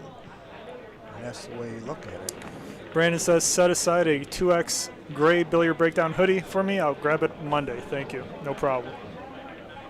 It'll be here. It's not always going to be easy. I mean, even though the opponent miss you, you're never going to, everybody thinks you're going to get an easy shot. Just being on the rail here makes it so much tougher. It doesn't work that way. I like going to the right corner here with like a stun and just bringing the cue ball back down. But it looks like he's playing in the other corner. And 3 railing it down. I mean, he could do that. Me, I don't particularly like that shot, so let's see how he hits it.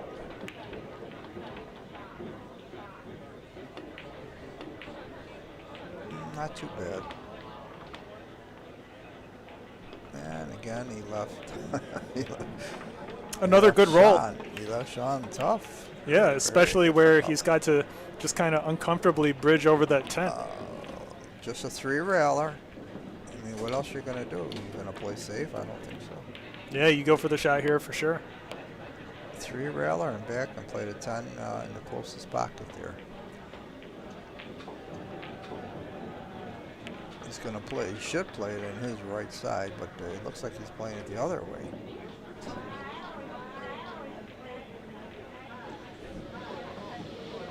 Yeah, I don't know about the cue ball here. I mean, yeah, the shot's probably a little easier. Let's see if he stuns it down.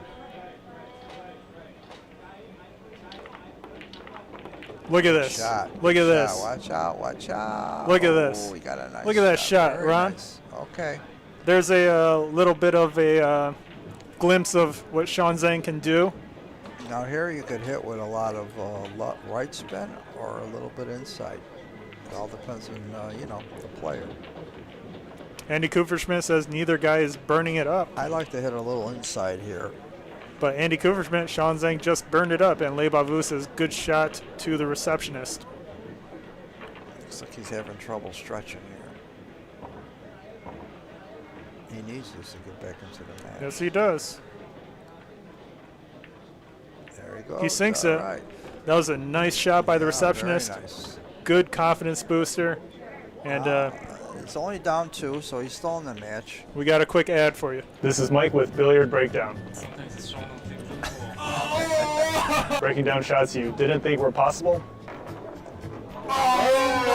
from the greatest players in the world. Sometimes things get a little bit weird. Where's my buddy, Poker Dave? We've got money matches and clutch moments and trick shots that shouldn't work but do. When someone calls out the world, That shot we're there Dave for hit it. was crazy. I know, I watched If you love the it. game of pool, this is It where was you the want to first be. time he I'll was see on you the at stream. Billiard Breakdown. Yeah. And he sinks a shot like that. Hill. Not only that, how about the other shots? Yeah, I mean, That was a top-notch run out. it was. I mean, I think you would have a lot of trouble running out that one too.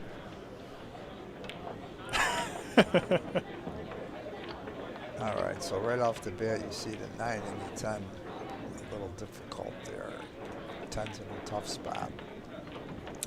But you're not going to worry about that right now. Right now, you're going to concentrate on just getting to a certain position and see what you can do. Score 6-4. Dan Sharlow in the lead by 2. All right, that's a good shot. Very good shot. Clears the 7 here. He's got a good angle on the 2. You just make it. Needs to go back and forth. Yeah, back and forth to the center. And then everything else is easy except for the 9 to the 10. Oh, he overcut it. Big miss here for Sean. Does he get a good roll? He does. I left it a little funny.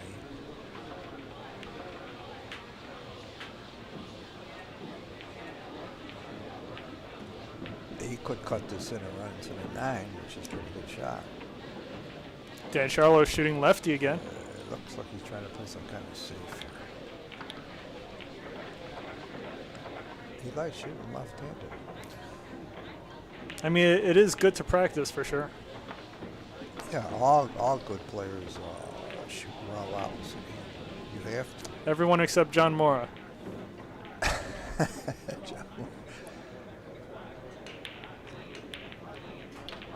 It's good to know how to use the bridge, how to shoot opposite hand. Some players go behind their back. That didn't work out well for Case Coley.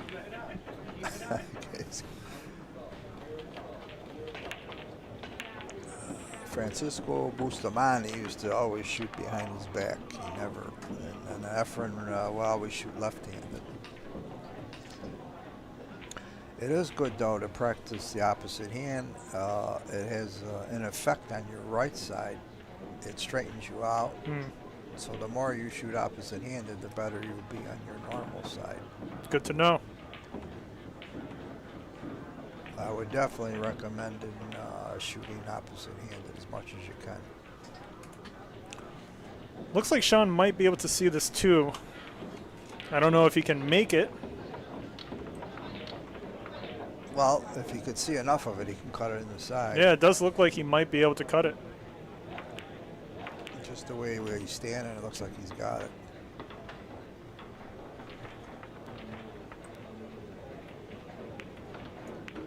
That's it. He went all the way back. That's a fantastic shot there. Shot. Good speed and spin on that. Now here, I mean, if I can move the 10, I don't know if he can. I don't think he's got enough angle, but Tom Kosha, I wrote out all your tickets, name and phone number, and you still haven't sent me 20 bucks. Don't make me do this in vain.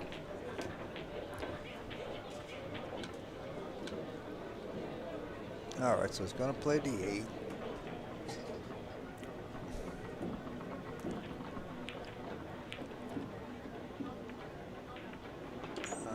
Good angle. Well, from here, you know, he could run into the 10 if he wanted to, but if you just wanted to play for the 7, he's going to go back and forth on the 9 and play the 10 in the upper corner. Let's see what he decides to do here. That's it. Just draw back.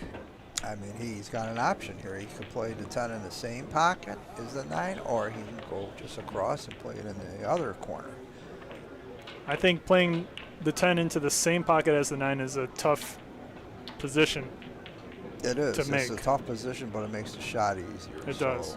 I Well, can, you I know what can't also- tell. I have to be at the table. If there's a little space There off is the rail, space. then it's not too bad. You know what makes this shot easier on the 10 is if you pull the rail back.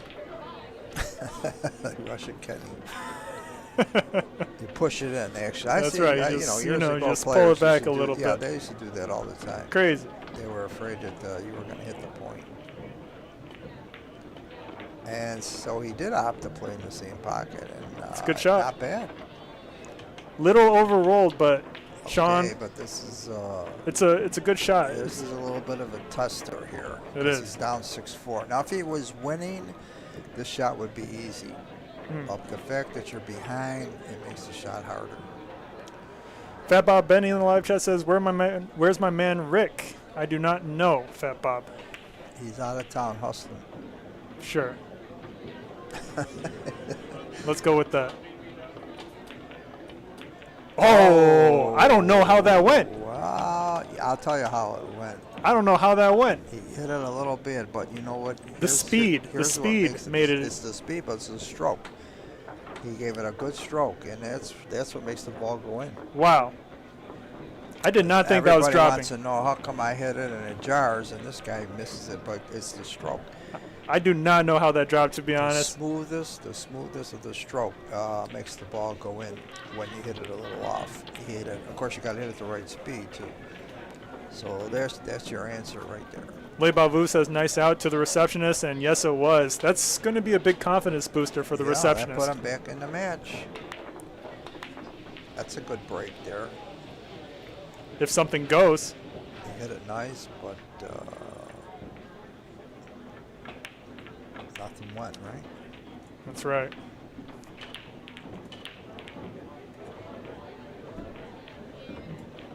All right, so Dan most likely is going to have some kind of safe. And again, he likes to shoot left-handed. Is that part of the spot that he's got to shoot left-handed? Yeah, Dan is spotting Chhun. Yeah, that's a good shot there. See, put him. Oh, Yeah, he should be good. And very good. you know, shot. Dan's been making some good touchy shots lefty, which is pretty impressive. Again, like I told everybody, it's good to practice your opposite hand. It does have an effect on your right side.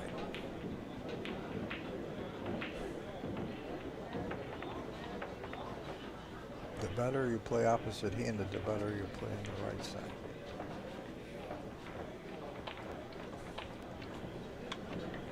Yeah, great speed by Dan, and Chhun's going to have tough time kicking at He's got this. a tough kick here. He can go one rail at it. It's a little tough. It looks like he can go 2 rails, possibly. I think if the ball lengthens out, I mean, he could go 3 rails too. Tough kick here no matter what you do.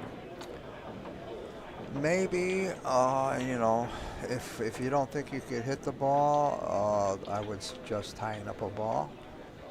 And just tell yourself. Yeah, but you might get 3 fouled. Your opponent's going to get ball in hand, so let's tie up a ball. That one is very close to the 210. You could very easily play behind it. He's not on any right now, so I wouldn't worry about being 3 fouled. I would just say I don't want the guy to run out.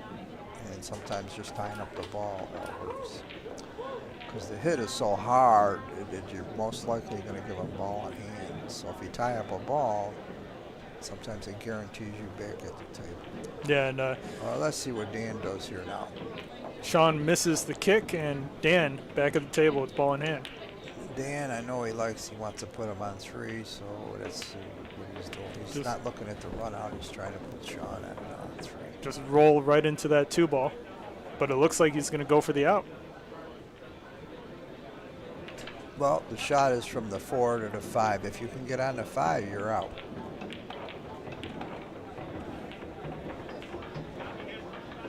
So he's okay now. You just need an angle on the 4, one way or the other, so you can slide over. I like to around the center of the table because I don't think the 5 goes into this pocket, right? It only goes into that corner. Well, let's take a look. No, I guess it is possible to go either corner. I believe the 5 does go. Yeah, but you definitely would play it the other way. Okay, so here's the whole key to the shot is just get the right angle on the 4. And that's what he's looking at. Actually, see where the cue ball is right now? It's nice. That's your target. Yep. You always want to have a target when you're playing. You say, okay, and then you see it and you just let it go. Your brain will tell you exactly how hard to hit it. And of course he went too thin. Way too thin. He missed the target by a mile. So now, you know, he's got to do some options here. Tom Kosha said he sent me $20. Got you, bro. Got you, Tom. All right, so Ben Parker and Tom Kosha, I got your 10 tickets here. All right, I'm going to be dropping them in the raffle after the match. Thank you, guys, and hope you win. And shout out to Q Corner once again for sponsoring the Jesus Atencio event with a very nice $900 limited edition Matchroom Q-Tech Q. Have you seen the Q up there? It's nice. Yeah, I've seen it. It's nice. That is a nice stick from Q-Techs. Yep. In fact, I was thinking of buying a Q-Tech shaft and trying. If you want, carbon. get it through me, and I get it for a good price. Okay, I'll think about that. I'm still waiting for my buddy who was supposed to make me one for free.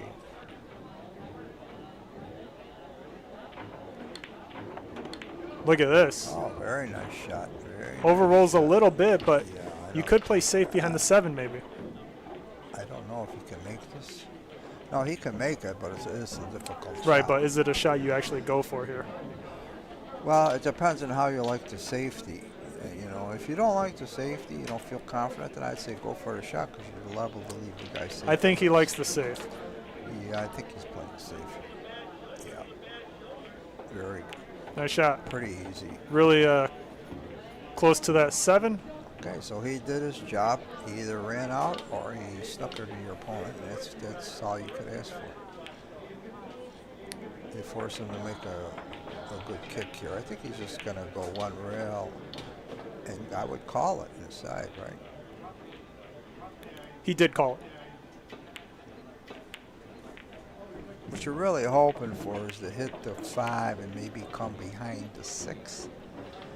You have to hit it on that side because if you hit on the other side, you're going to scratch. So let's see. Not too hard. I would say medium speed. That's maybe a little too slow. All right, got a good. Yeah, it gets a good roll out of it. Right. Good bump. That's all I could ask for. And Dan is going to have to play safe here. No, I don't think he can bank it. Now he could roll up right on top of it.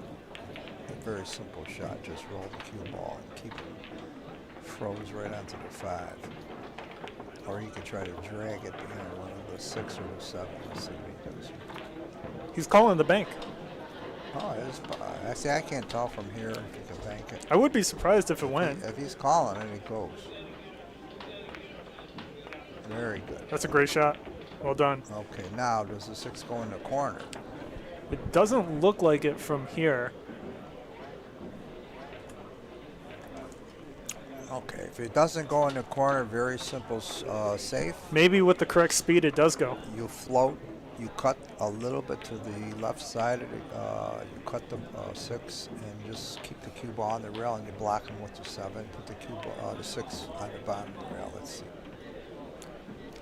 That's if it doesn't go in the side, and that's what he did.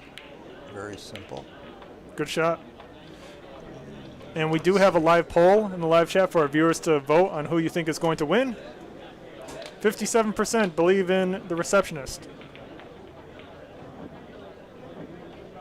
It looks like he let him hit it a little bit. So he's going to have to play some kind of safe here. Tom Kosha is asking Ron Costanzo how you finish in Turning Stone. Oh, he missed the whole ball. The Turning Stone? How you finish in Turning Stone this year? Yeah, I can't even remember.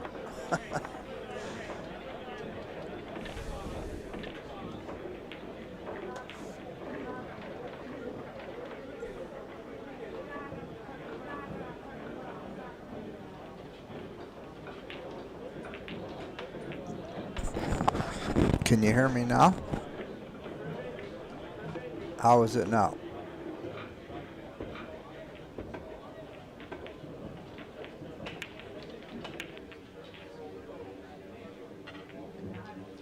You know, I don't remember the tournament. I played in January, I think, right?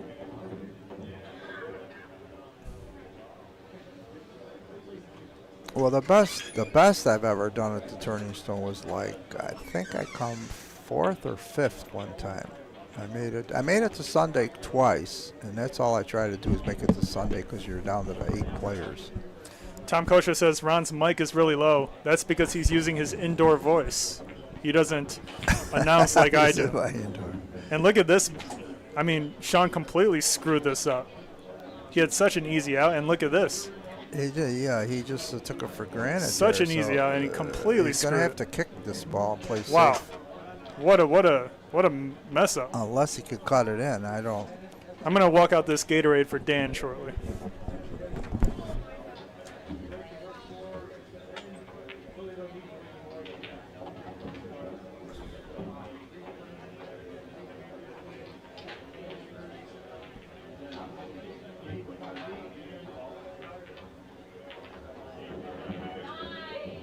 I don't know what he's doing. Is he cutting it in? Looks like he's trying to cut it in, right? Well, I don't know what that was. If it was a safety or a cut in. It didn't turn out too bad.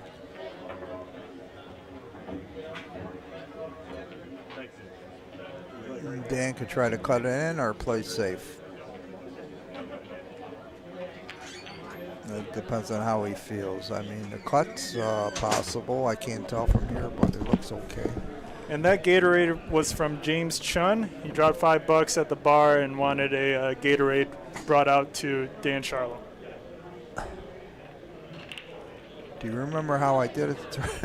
I don't remember. That we did play in January, right? Yeah. Man, you got to remember, not me. Man, normally I have a good memory, but it's been it's gone. What does that mean? That means you're old. Dementia. Yeah, my memory was always excellent. And now people ask me things, and I said, I don't. As he tried to cut it in. He did, and a big miss. Hit it too full. So now Sean. Sean's got another chance. Yeah, he's got a good opportunity here. And Vinny Sox, you know Vinny Sox? Ron finished 20th at the training station. Vinny Sox says, never heard of either of these players. Bring back Vinny Sox. Sounds good. Bring back Vinny Sox. Yeah. I've never played Vinny Sox. I'd like to play him, but I've never played him. James says you finished 25th to 32nd at Turning Stone in January. Man, these guys looked it up for you. Holy crap. Tom Kosha says, tell Dan to take off the hat. And if you want us to tell him to take off the hat, you just need to buy him a drink. And then we will write take off the hat as your note, Tom. Seems to bother him. All right, he overhit it. And all you got to do is float this in, and he'll get natural position on the 10. But look, here's the thing. Sean's been over-rolling and making crazy positions. And there it is, perfect speed. Well, again, if you don't play on this table like the day before, which I'm sure he didn't. Right. I'm sure he played at home, but this table is a little different. It's the object balls and the table. The combination makes it a little tricky. Yo, and Ron, we got it tied up 6-6. Man, lots of back and forth here, and the receptionist that's what I called. I said this is going down to the wire. Dan had a 6-3 lead, And guys, let me tell you about Jesus Atencio coming to Billiard Breakdown. It was originally scheduled for May 31st, but it's rescheduled for June 14th. So if you want to play with Jesus Atencio, practice with him for a couple hours, and play with him on the live stream, you get lunch or dinner included with unlimited alcohol. Ronnie, can you finish a bottle of Crown Apple or Crown Royal? And here's the trophy. And this is the trophy for the Jesus Atencio tournament. Which will it looks nice, doesn't it? Right, given to me. Yeah, that's right. I plan on playing it, I hope. So if you want to play Jesus Atencio, you can pick the morning or the PM slot. We have one spot left in the morning, and then we have 2 or 3 spots left in the afternoon. So, yeah, make sure you sign up if you're interested in playing with the best Venezuelan player in the world. Ron, you used to give me the 6 and out at Eastridge. How did I do? Well, you probably won. I gave you the 6 and out. Yeah, I don't think I ever lost giving out a lot of balls. One time I broke out even with a gentleman, and I gave him the 3 on up, and he's the best he ever did against me. I mean, most of Look the at this players, roll. Look at that. Look at that. Good. Very you see good that shot. position here? Will Rhodes in the live chat predicts an 11-9 final score in favor of Sean Zeng. What do you think? Don't want to be sharking it. Will Rhodes predicts 11-9. Sean wins 9-7. I don't 11-9. think so. 11-9. 11-9, right under there. Oh, he changed it. Okay.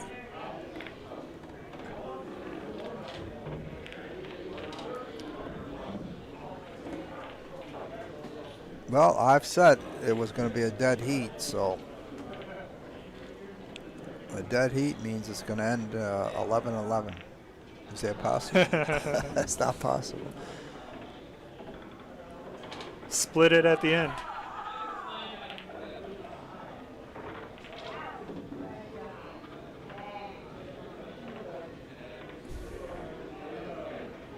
Well, now Sean has the upper hand because he was down 6-3, and now he's tied it. So the momentum has switched to Sean. The big momentum. which is all about rotation, then they could go back fast. Sean's stroke is looking a little more comfortable now. Of course, because the score. See, the score indicates how a player usually plays. Usually. Yeah. I mean, the top players in the world, the score doesn't mean much.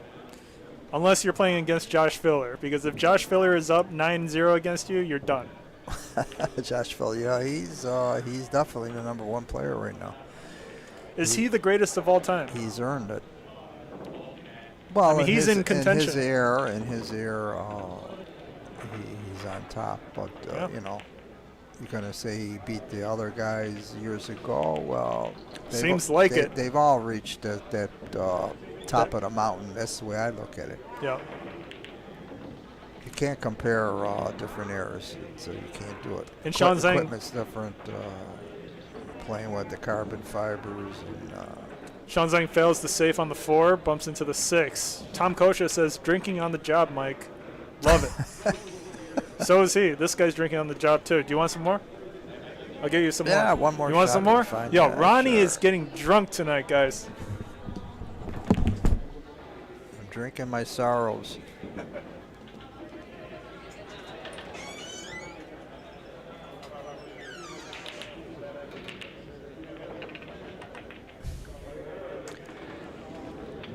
All right.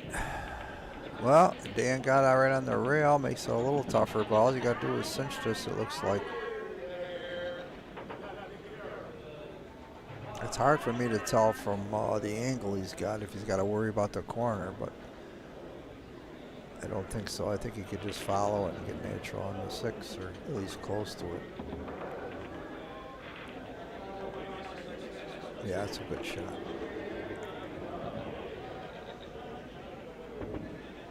You're all right. You got a lot of different options here. You could run into the 7, knock it to the corner. You could stun it a little bit and then play the 7 in the side or the corner. Let's see. It looks like he's going to try to run into the 7. Yeah, that's a good shot. Oh, that's all right.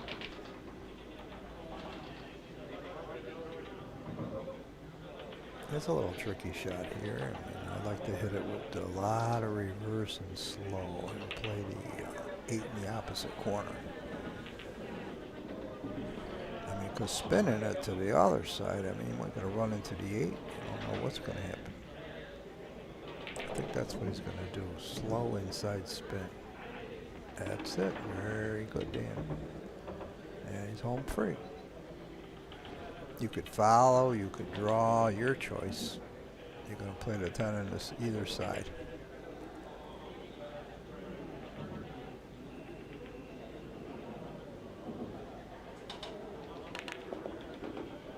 Yeah, I used to play a lot of one pocket years ago, and nobody plays it anymore. So I would love to play one pocket. I mean, I enjoy that game.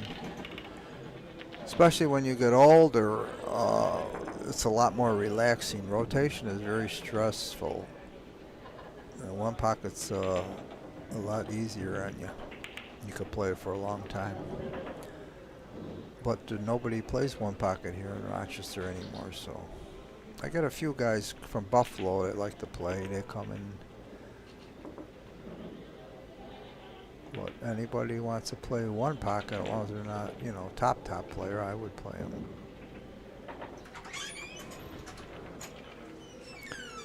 Equipment is so much better than 60 years ago. Oh, of course, everything. In every sport, you notice everything is better, and that's just a natural thing.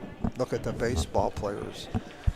Everybody throws high 90s and 100. I mean, you never saw that years ago. I don't know what that's all about. The Ripper says, loved your match against Russian Kenny, and he would like to play you one pocket sometime. What do you think? Who is the Ripper? Don't know, but you should accept. I do accept. I told him I'd play anybody as long as they're not a top-notch player. Tom Kosha says, Ron, you're whispering again. No one can hear you. I'm sorry. Can you hear me now? Yep. No problem. Cheers. More alcohol, and I'll... The more he drinks, the louder he gets, guys. Well, I've always been soft-spoken. I don't like to, you know, shout, but Okay, Dan's got a 7-6 lead, and I still think it's going to go down to the wire.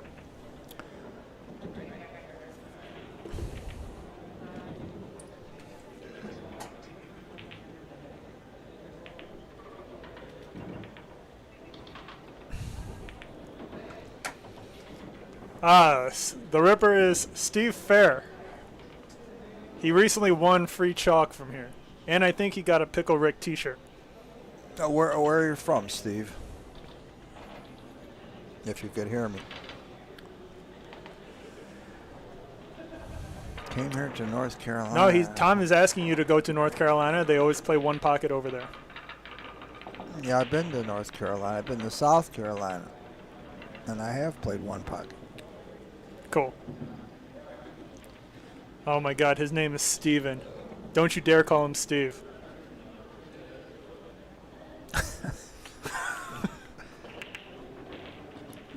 Steven the Ripper Fair.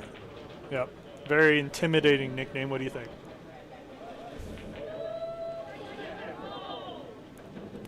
All right, let's get back to the match now. He's got ball in hand. I don't know how that happened. I missed it. Dan Sharlow scratched on the break into the side pocket. Okay, they're runnable. Just again, once you got some obstacles once here. you get on the 2, you're okay. Not good. That's not going to be it. No, that's not good. That ain't it. If that's the 2, or is that the 10 in front of him? No, that was a 10. Yeah, he hit that bad. Steven says, Steve is my dead daddy. I remember that story. Thank you He very much. probably was better off going 2 or 3 rails and playing the 2 in this pocket. You could, yeah, I was going to say short side. It's a lot, you don't have to, a lot of obstacles going this way. You got more room for error going the other way. Everything's open, see it? So probably we'll chalk that up till he played it wrong. Good kick, very good kick. Just a little too hard. And Dan's going to have a good look on the 2. Tom Kosha says he's been 6 months sober and shooting better. Good for you. Hello, Michael.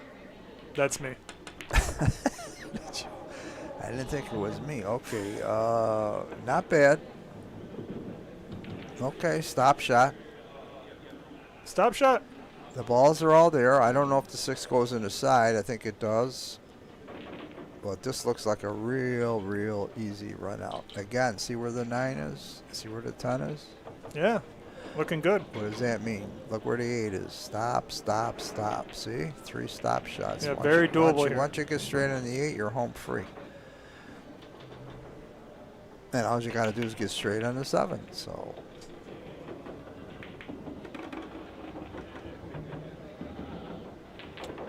Okay, so if the 6 goes in the side, you want to get straight on the 6, and then you want to stop it and bring it back a little bit. You want to get straight on the 7, and that's just a pretty easy run out. Yeah, that 6 ball should go. You don't have to do too much. And that's exactly what he did. Now, if he has a little angle, he can go into the rail and come out. But you're trying to get straight on the 7. That's all you're trying to do here. He's looking where to go. You got to have a target. Because without the target, you really don't know where the cue ball is going. You always got to pick a target. And then in there, he brushed the 9, got away with it. Okay. Could have been worse. Could have moved that 9 ball close to the rail. So now, actually, he created an option. Now, he could play the 9 in the side if he wanted to, or just play it in the corner. That's his choice.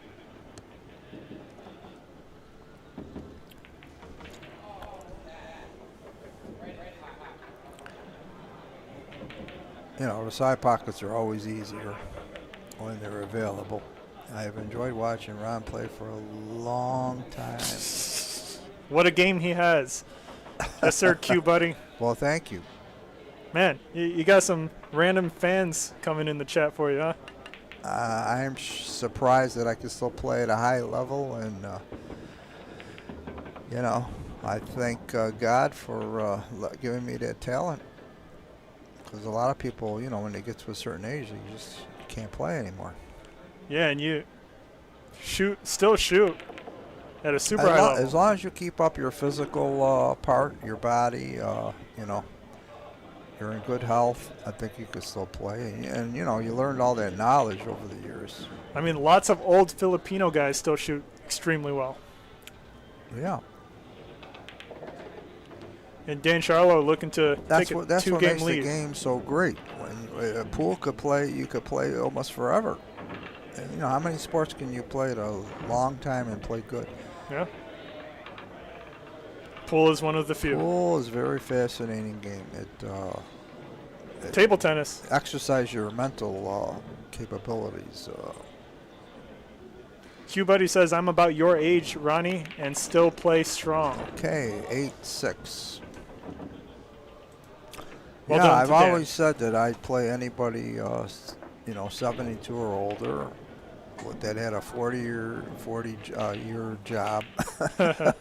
And and Jesus, no Philippines. Jesus Of course, Atencio is coming to Billiard Breakdown June 14th. We did have to delay him coming just because he had some. he's a great player, and I just recently saw him first time at the Turning Stone, and He's top notch. I was very impressed how he played. Yeah, VIP experiences are available, so if you want to play with Jesus Atencio, the best Venezuelan player in the world, you can play him here at Billiard Breakdown. You get lunch or dinner included.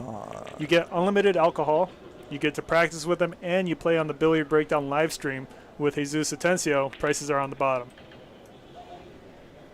Yeah, Jim Mora beat him in the finals, but Jim played extremely well. Very smooth. Cue ball scratches into the side pocket again for Dan. Uh-oh. That 10 ball, Is that the 10 hanging?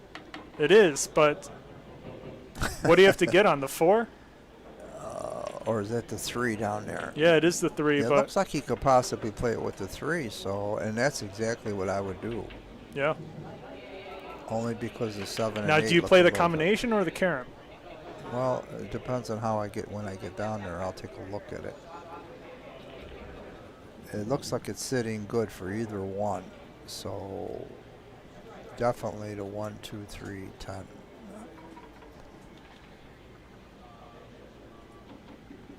Now, if the 7 was in a different spot, I would probably opt for the run out. But there's no question here that I would go for the combo. Now, I don't know what he's looking at here. Doesn't he have ball in hand? He does. He's taking a look at the carom on the 3, it seems. Yeah, there's no question you're going to play the carom or the combo. That's his choice.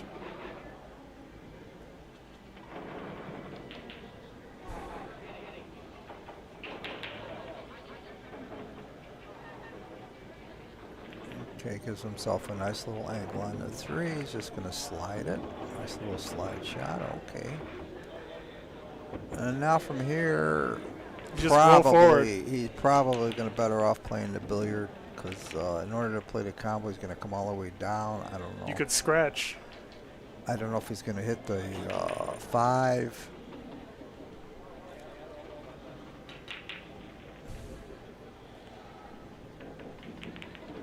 Yeah, it looks pretty easy. The billiard looks pretty easy. Just make the 2 and just float the cue ball. Don't do anything fancy. Nice little high ball. 12 o'clock high. Just float the cue ball down. Oh, he stunned it. Okay. Tricky, actually, from this angle. Well, yeah, he hit that. He hit that real firm. Yeah, I don't know feel if like I don't know if I would have done that, but you should roll forward with that, don't you know, think? I don't know.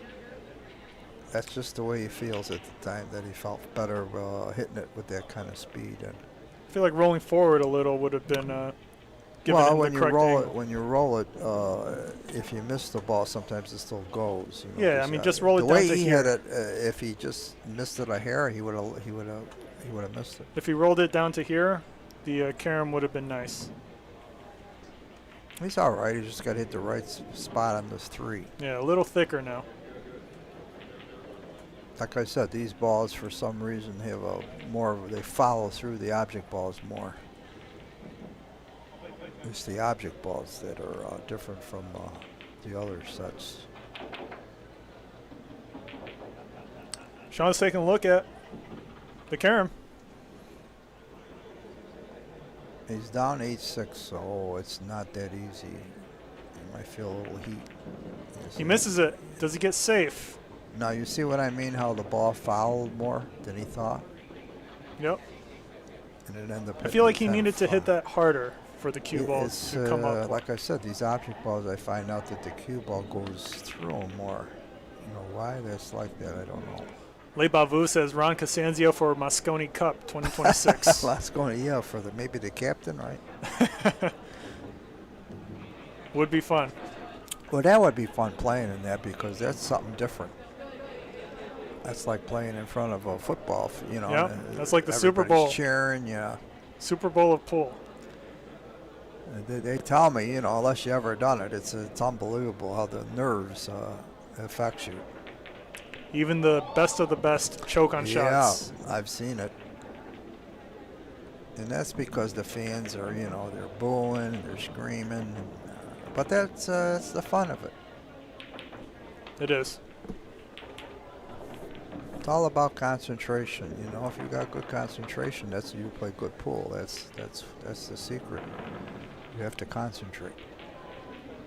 You got to go into a trance. And that's when I'm playing my best pool. I mean, nothing around me bothers me. I'm just, you know. You're just zoned in? Zoned in. I'm playing good. My rhythm is good. And that's what all pool players trying to get into that zone. You know.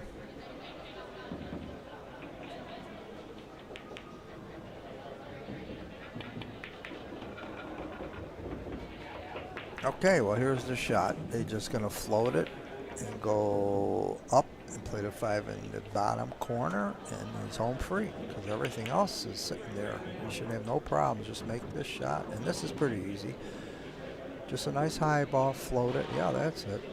That's exactly where he's going to try to go with that arrow. There it is. Look at the line, Ronnie. Yeah. Look at the line, Ronnie. He hit it. How did he hit it? It's on point. He hit it good. Okay, now here you don't want an angle. I'm more excited about the line I drew than the shot. You want to get straight, but you see you got a little funny angle on the 5. No, this is perfect. How's this funny?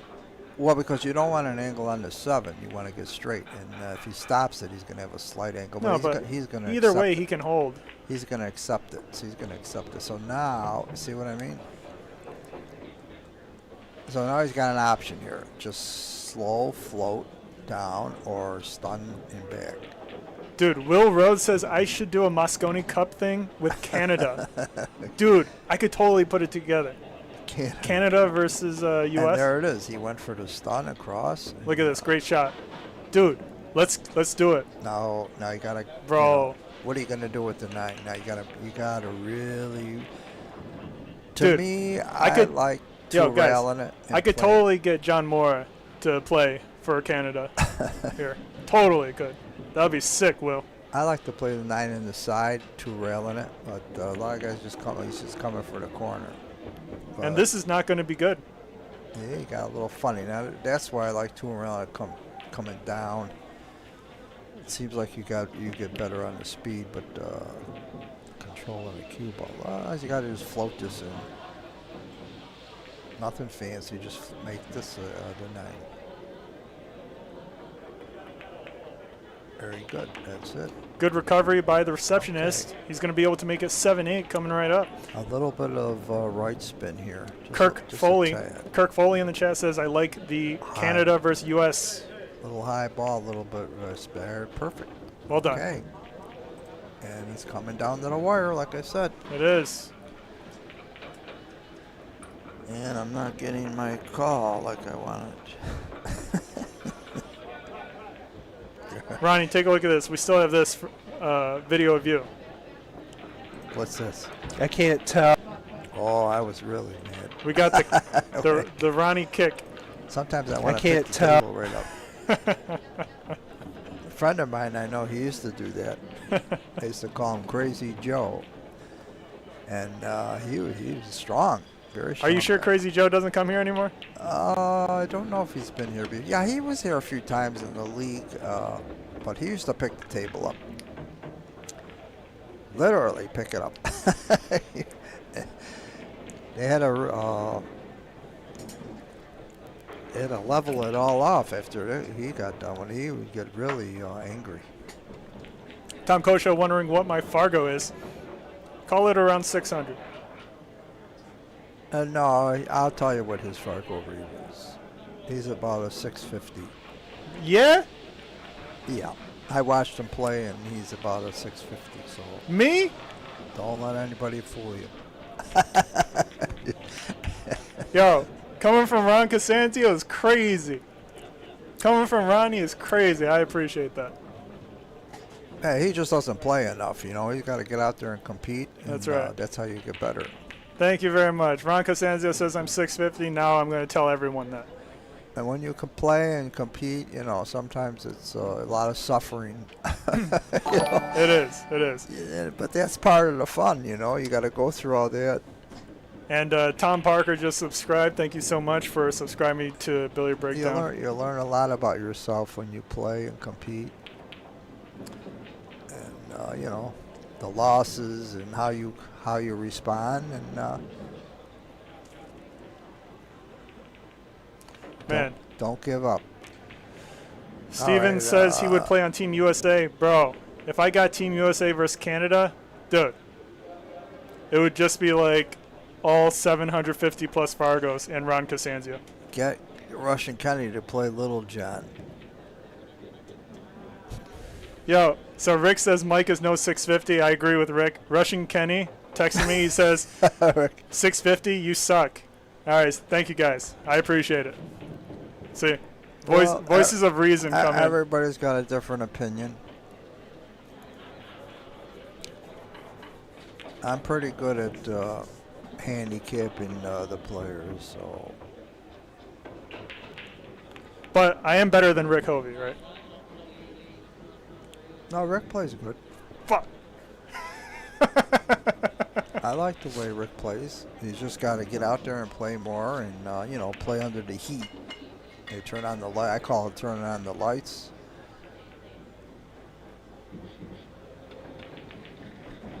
It's a long journey, you know. When you play pool, it's a long journey.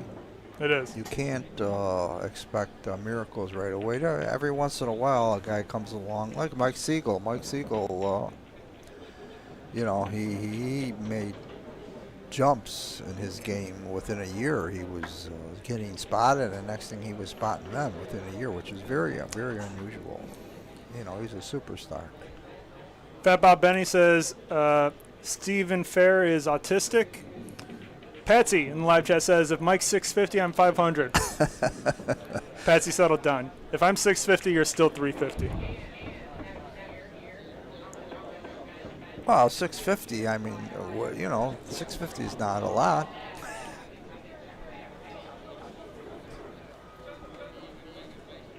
When you start getting into the 700s, then you're playing good, you know. Ronnie should spot Mike, spot me a game or two. Ronnie should spot Mike, spot me a game or two. He's asking you if I should spot him a game. Ronnie should Mike spot me a game or two?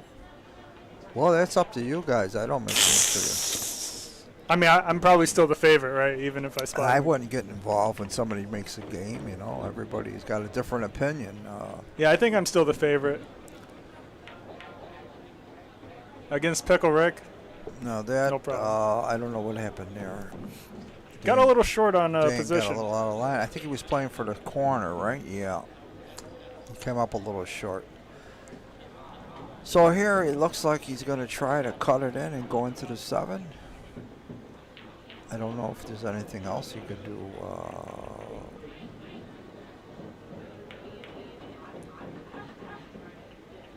Some kind of safe. I don't know. The safe's not really good, so he's just going to try to cut the 6 and go into the 7. And that's exactly what he did. What a shot. What a shot. Well done by Dan Sharlow. Okay, now he's got a nice 3-railer coming around. This is for you play billiards. This is very easy. Rick Hovey says, buddy, you're the favorite. Thank you very much, Rick. And Fat Bob Benny says, Sharlow's a 640 and would beat on Mike. So, yeah, Dan would beat me in a race, but it ain't decisive like that. That's all I'm going to say. It ain't decisive like that. Well, when I say he's a 650, I mean, you know, he's close to that level. You can't just say this guy's 650 and this guy's 640, and the 650 is going to beat him. It depends on what's inside the person. No. See, just that was he didn't play that correctly. He should have went long. I mean, he wasn't far off. Played the 8 in the corner. So you want to keep it, keep everything there. You play the 8 in the closest pocket. So now he made life a little difficult. And he's got to play it in the side and try to get shapes on the 10. Tom Kosha wants a spot from me. I'll think about it. Ronnie will be my coach so that I can. Rick Hovey wants you to be his coach so he can beat me one day. Don't help him. He doesn't deserve it. Well, I always try to help players. Help everyone but him. I'm not going to charge everybody for lessons. Some guys, if I think they deserve a lesson. Nice shot by Dan. Good shot. See, just a little bit too hard, but at least he's got a chance at it now. Yeah, makeable either cut way, here. Either corner, it's just a pure choice here. Patsy says, me and Rick winning a trip to Vegas this weekend. In what?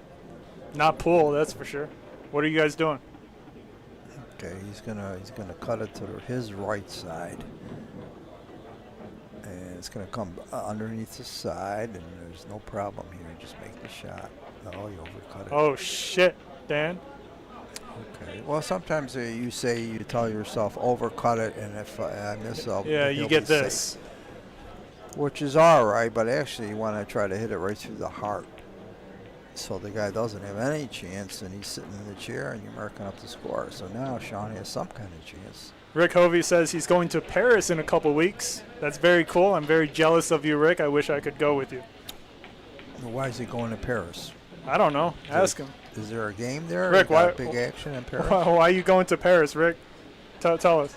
He just booked his flight, too. Holy shit. Okay, Sean should bank this. Let's see what he does. He's going for some kind of safe. I don't know what he did there. I think he was trying to put it on the short on the rail before the side. He just hit it wrong. He definitely didn't want to do that. All right, so Dan's just got to stay down. Now, these shots here, you'll find out that you'll make them more if you just don't move. Pick your spot, have trust in it, and just follow through and don't move. Not Earl Strickland says pickles in Paris. Rick Hovey says a couple of friends going out to Paris. Sounds good. Check out the pool rooms there. Really? You go to Paris to play pool. Make sure you represent Billiard Breakdown when you go. All right? All right, let's see if he could do this now. Nice speed. Oh, my God. Oh, my God. Yeah, he didn't Ronnie, we're tied up again. He didn't hit that good. We're tied up again, Ronnie. What do you think? Well, like I said, it's going down, dead heat.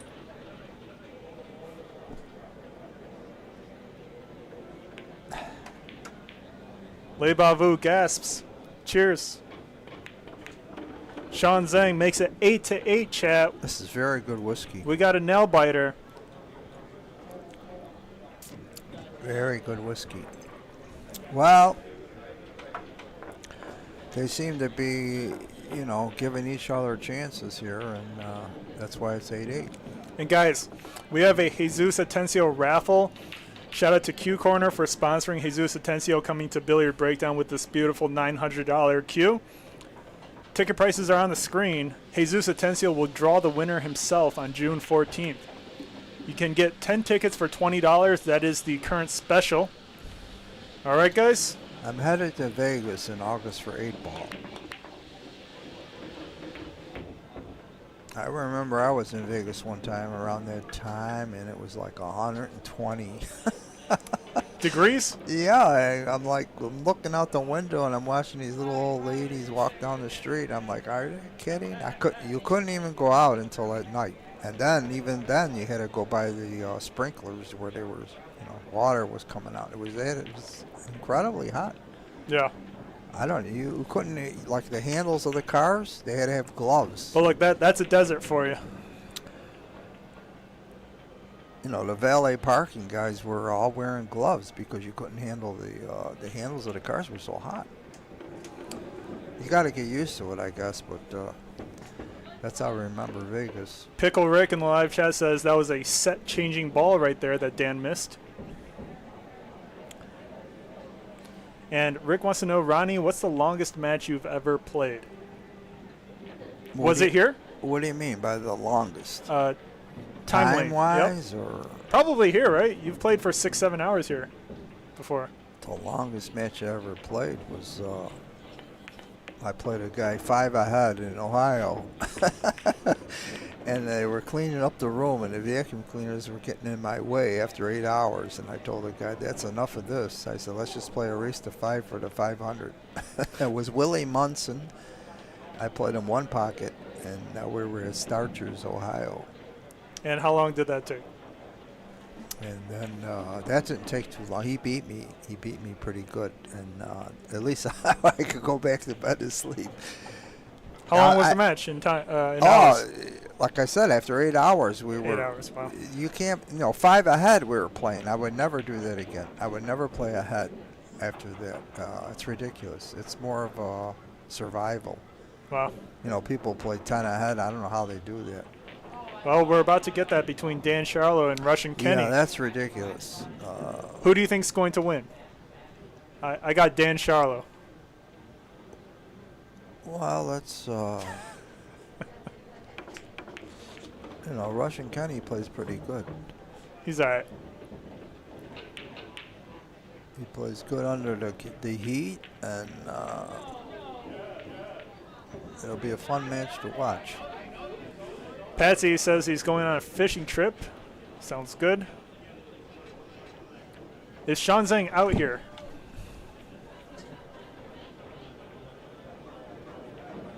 Well, going from the 7 to the 8 is the key. So not Earl Strickland does have a question for you, and I have asked other pro players this before, but what would your walkout song be if you had to pick one and you were walking out onto the main stage? Do you have a favorite song you would choose? What would be my walkout song if I had to pick one? Yeah, there is one that comes into play, and it's called Ecstasy of Gold. Ecstasy of Gold. And it's not, it's just a musical, and it was from The Good, the Bad, and the Ugly. Very cool. Never heard of it, but it's a very, very good piece of, I forgot the guy that created the musical there. I forgot his name. But it's from The Good, the Bad, and the Ugly with Clint Eastwood and Ecstasy of Gold. In other words, they were looking for the gold, and they found it in the graveyard there. They had to find the right grave. Yeah, and Pickle Rick says, I heard that Russian Kenny guy doesn't know how to make a shot from the jaws of a pocket. I heard the same. He's all talk. All right, so Sean got on the 8 here. All you got to do is just make it. The 9's hanging. Tough shot on the 8. This is just 8. Not easy here. Nice. Okay. That's fantastic, and he's going to be able to roll down perfectly for the 10 and take the lead for the first time in quite a while. He's going to put the pressure on Dan Wow. now. Here we go. The end. The end match is very important, how you play at the end.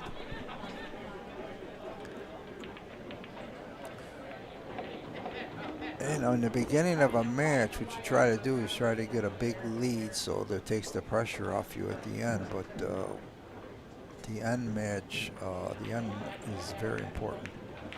Well done to the receptionist. He takes the lead, and the score is now 9-8. 9-8, race to 11, so the heat's on Dan, and let's see if he can respond. Le Bavu says Metallica uses it for their walkout song. Kenny loves going to Denny's. Yeah. too. Denny's is actually Kenny's favorite restaurant, believe it or not. Kenny, Russian Kenny, and Denny's. Denny's. You can go 24/7, and there is always a nice waitress waiting for you. I don't go to Denny's anymore. Yeah, you'll have to ask Kenny about it. There's so many different great breakfast places. Yeah. And Dave Grau, he used to travel around. He used to be a trucker. He gave us all all the hot spots for breakfast. He's also a great player, Dave Grau. And I'd like to see him come here and play on the stream one time. Yeah, Le Bavu says, let's go Sean Zeng. Ron, do you think you will ever rematch with Kenny? What are your terms or rules? Pickle Rick asking the real questions here. He wants to know when you're going to play Kenny. I'm going to play him, and he has to tie one hand behind his back. Do you think that evens it out, or is he still the favorite? No, we're going to play again. We're going to play again. I told him, you know, give me a few months. I got to practice.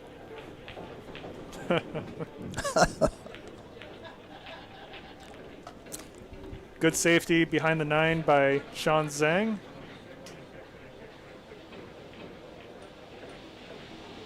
No, he's a good guy, Russian Kenny. Very colorful guy, and he goes way back. Yeah, and actually one of his favorite adjectives to describe himself is colorful. Yeah, he is.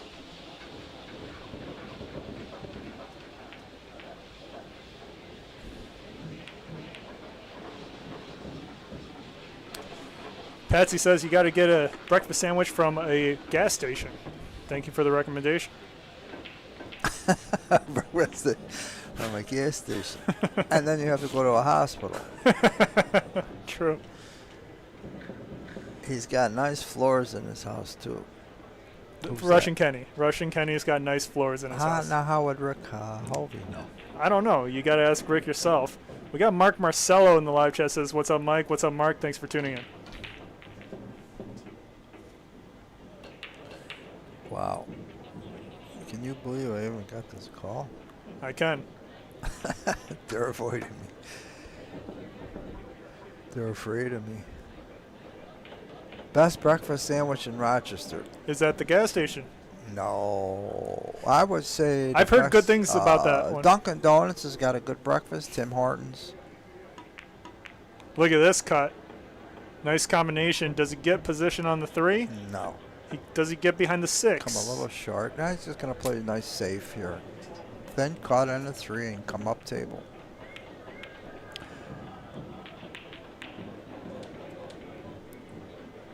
That's it.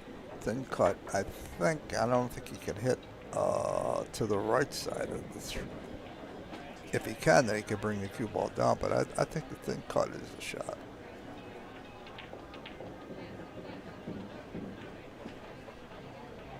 And that's it. Oh, he hit that. That's perfect. He hit that real nice. Yeah, that's a great shot. He left a window. But good contact there. Nice and thin. Yeah, I actually hit it too thin, but let's see what Sean can come up with.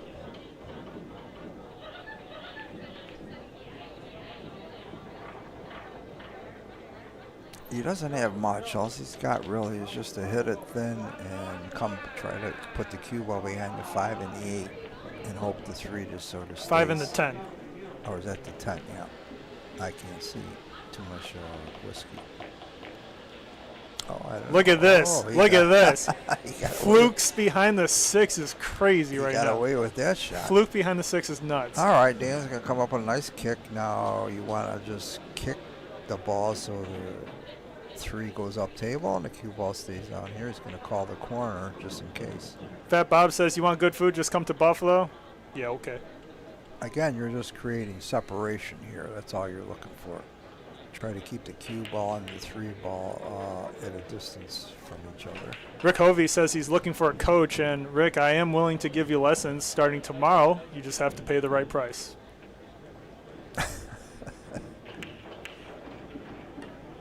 Oh. Wow. Wow, huge. That's a big miss. Huge. Because he should have hit that ball. Very surprising miss. And 9-8, he could really put the heat on him now if he goes on the hill. Then I left and I said, wanted Ronnie as a coach instead. But he's going to get me first. He's not ready for you yet. Well, I would coach him whenever he wants. Rick says, Mike, I'm not trying to get worse. And that's why I'm here for you, Rick. I'm here to help you. Will Rhodes says maybe 11-8 in favor of the receptionist. Well, Let's see if he can get out from here. He could put a lot of pressure on Dan, and it looks pretty easy. Just get on to 5, and it's home free because the 9 and 10 are right together. There. Finally, we have billiard breakdown regular Tiger Hermano from Mexico. Dan blaming the rail from here. Tiger Hermano has joined and says it's funny how the rivals of Big Mike's friends always mess up their shots, like the table is rigged. Tiger, what's his name? Tiger Hermano. Tiger Hermano. He lives on a mountain in Mexico. He's from Mexico? He lives on a mountain in Mexico. All right. Anybody from Mexico is a friend of mine. Can you believe they have Wi-Fi out there? That's why they call me Julio. What's up, Tiger? Originally from Mexico. Thanks for tuning in, Tiger. And look at this position on the 5 into the side. A little off, but he's okay. Now you just run into the 8. The 10. Oh, that's the 10. Okay. Oh, the 8's down there. Oh, I thought that was the 10. Run into the 10 to hold position. Yeah. Just cinch the 5 in the side, and you're home free. And it'll create a perfect angle from the 6 going to the 8. And you'll even knock the 10 over to the corner pocket. Fat Bob says, I can hear Dan Sharlow blaming the rail from here. And there it is. He knocked the 10 over, made it easy. He's got an angle on the 6. That's it. He's got no excuses from here. Yeah, perfect angle on the 6. And Pickle Rick in the live chat says, we flew someone out to Mexico to play Tiger Hermano, and Tiger Hermano did not show up. Can you believe it? The balls on Tiger Hermano. The balls. It's insane. He got cold feet. Crazy, man. We were going to live stream it. It was going to be our most viewed video ever. That's cold feet. Bro got scared for nothing. All right, Chhun, nice shot. Good touch. Now a little bit of left spin, just a nice high ball, come right back to the center. You're home free. There it is. All right. Tiger Hermano says, I had to go to Pachuca with my ex-girlfriend at the moment. Bro, no one believes you had a girlfriend, Tiger. Stop it. You just backed out of the match with Jake Jacobs. All right, just draw it back a little bit. That's it. That's all you can hope for. And just cinch this ball here. Nice stop shot. Not too hard and not too soft. Just like a medium speed. Just a nice little stop shot. Black Avelli in the live chat wants to know what happened with Jesus Atencio's visit, and he is rescheduled to come here at June 14th. Instead of May 31st, it's June 14th now. Jesus Atencio is still coming. And the score is 10-8 now, Ronnie. Yep. Sean Zeng is on the hill all of a sudden after. Well, he got out. He put the pressure on Dan, and let's see if Dan can respond. Dan Sharlow was leading for the majority of the set, it seemed. Dan had a 6-3 lead, and Patsy says Tiger Hermano was running from the cartel. He was not with his girlfriend. he's running from the cartel. Tiger Hermano says, stop it. I'm taller, stronger, and more handsome than you, Big Mike. Did he know Barry Seal? You might be taller. You ain't stronger. And you're definitely not more handsome. But thank you for the comment, Tiger. We appreciate it. Okay, nothing went. And so now Dan can't make any mistakes from here on out because the opponent's on the hill. But all you need is to get close to him and you'll keep the pressure on him. So just try to win this game and then see what happens. It's all about pressure. Yeah, big shot here. And do you think Dan's going to settle for the 2-6 combination here if he makes it?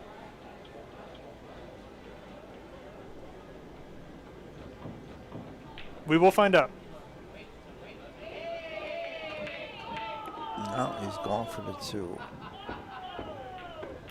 Almost gets good. So from here, he's going to play safe, definitely. Almost gets good. He's going to bank the ball. I mean, he could call the pocket because the 3's right there if he wanted. He can play the 3 in the side if he makes the 2. That's probably what I do. Anytime you have a two-way shot, you do it. Well, he just opted for a safe.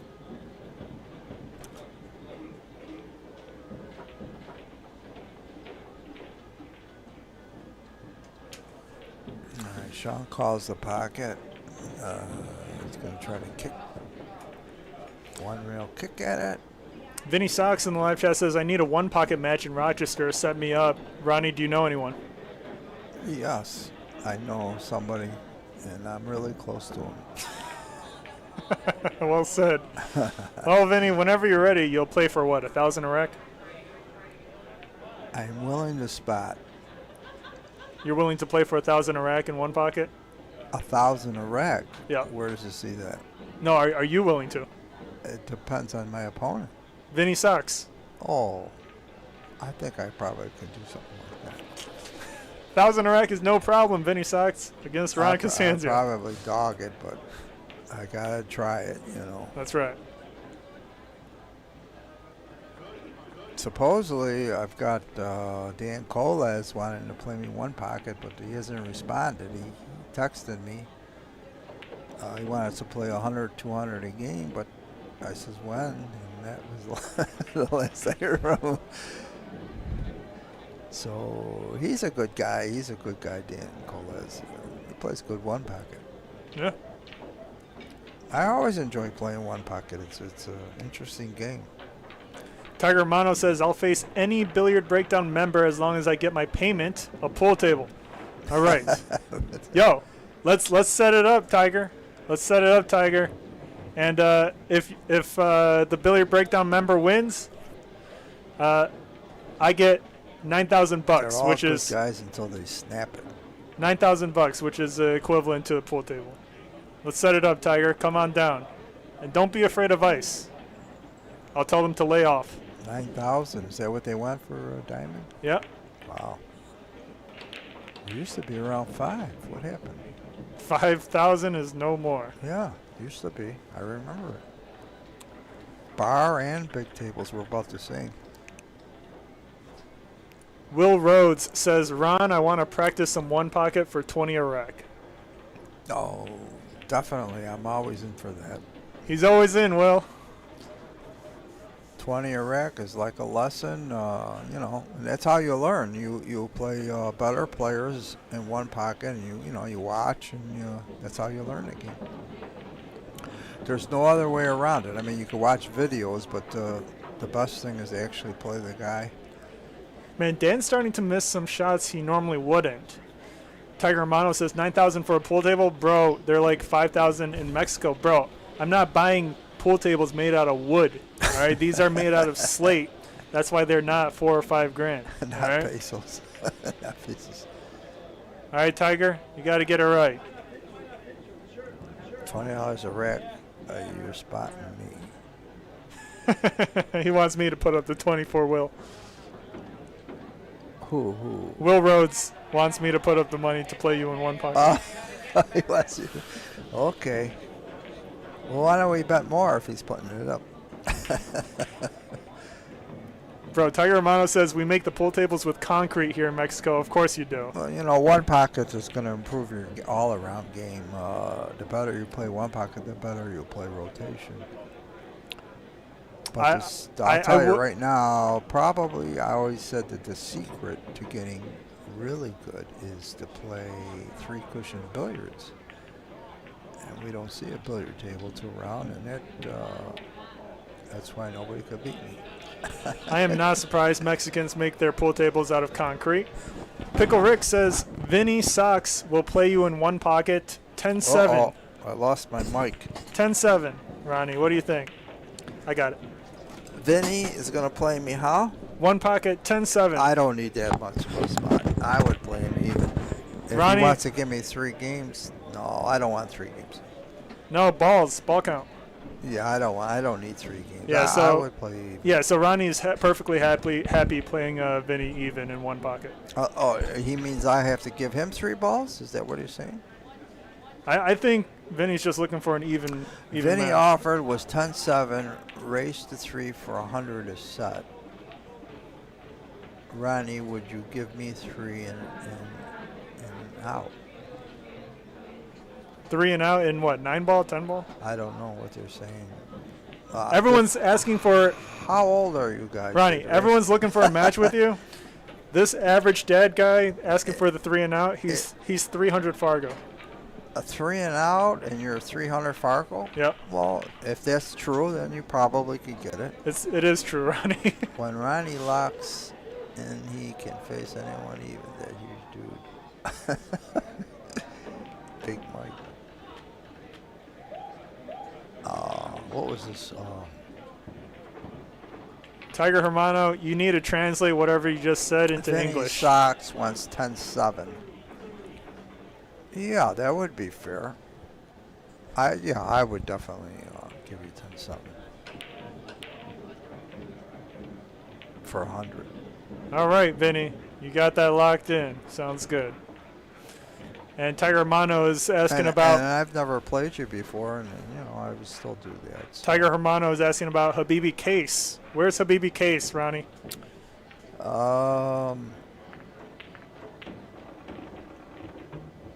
Last I've heard, he was on the. He was in a jet fighter fighting the. Fighting someone. Yeah. He might have been fighting the Jews. No, he's doing all right. He's working on his business, and I think he lost someone to help him out, and he's looking for people to drive his medical business. Yep. But he'll be back. He's a good player. He's a good guy. Case has always been a good guy. Le Bavu says this is GG's. This is a tough shot on the 4, Le Bavu. Let's find out.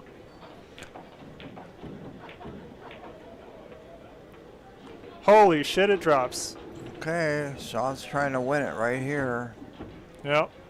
Dan, but it's not that easy because Dan not happy here. 7 to the 8 is going to be a little difficult.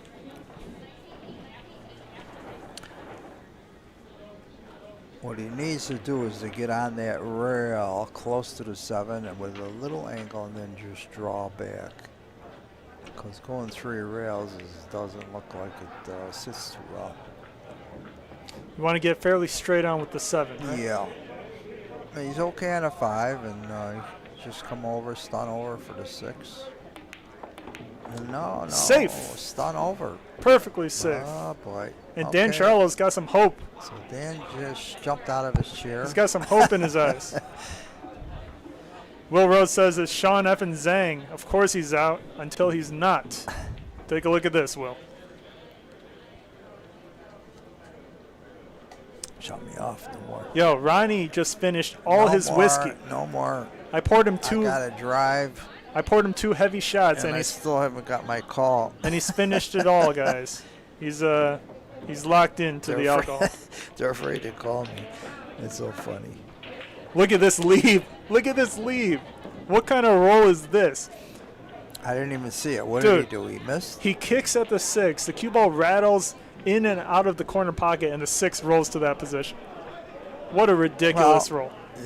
Dan just has to hit this ball. I mean, like I said, it's still tough from the 7 to the 8, so it's not all done yet. Dude, that is so freaking lucky he got that. That is crazy. Crazy that Dan can't see the 6. So Sean wins and calls. Boy, you're closer to Bison or billiard breakdown. Yeah, Patsy says if Sean wins, he's going to call out Ronnie in the booth. Dan is sick after that kick. That is true, Le Bavo, very true. Okay, but look how he left him. He left him pretty tough.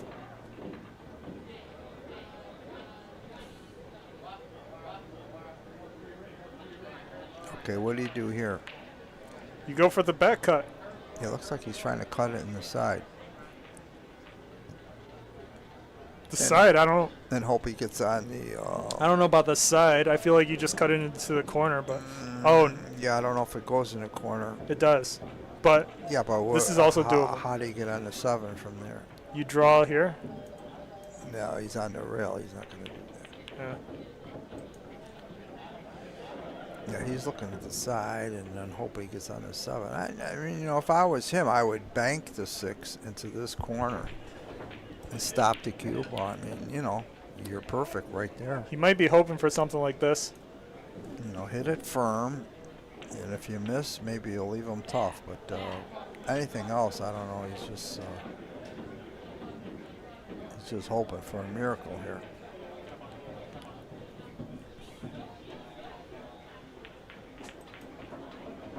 I mean, either bank the 6, which is, you know, it looks like everything's sitting good there, or play safe. I would never do this, especially when I'm up 10-8. I try to keep the pressure on my opponent. Yeah, good shot. Does the 9 move it up? That would have but been nuts. That's what I'm saying. That's what you were risking.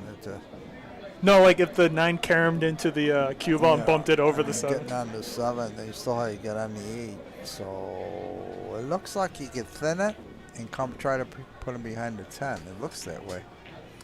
We got Pickle Rick in the live chat says, I think if Sean Zeng wins, he will call out Jake Miosi. I think so too. Eventually they're going to play. Look at this. That's the play. Wow. If you come up a little No. Look at this. Got it. Well, Dan's got to just kick at this ball. Yeah, but still, like, good touchy shot by the receptionist. Yeah, very good shot. He just got to kick at the ball, and again, separation, trying to knock the 7 down table and keep the cue ball right there. That's all you're trying to do here. I mean, you could call it in the side if you want. But, you know, there's no sense of calling it in the side because the 8, where the 8 is. I mean, if you added enough left spin to it, you could fluke your way down to the 8. No. It's impossible. I just try to create separation here and hope for the best. That I don't know if it was a good hit. Was it? That's I don't know. That's up to them guys. That's well. That's one of the shots that goes to the shooter when there's no rough. It's so close that you're gonna just it's just gonna go to the shooter. They're gonna take a look at the camera to see if it was a foul.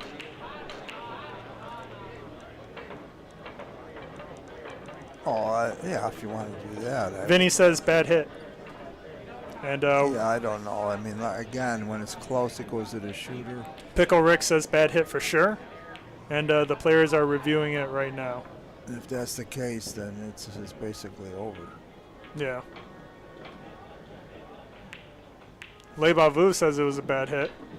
Everybody said it's a bad hit, so let's leaning towards bad hit then. We can't go back, right? We can. We can? Well, I mean, I can just check my phone too. No, I mean in here, can we go back? Just not right now. No. Okay. I think you used to have that, right? Where you go right, but I don't have the instant replay active. Oh, that's what I'm saying. The instant replay. Okay.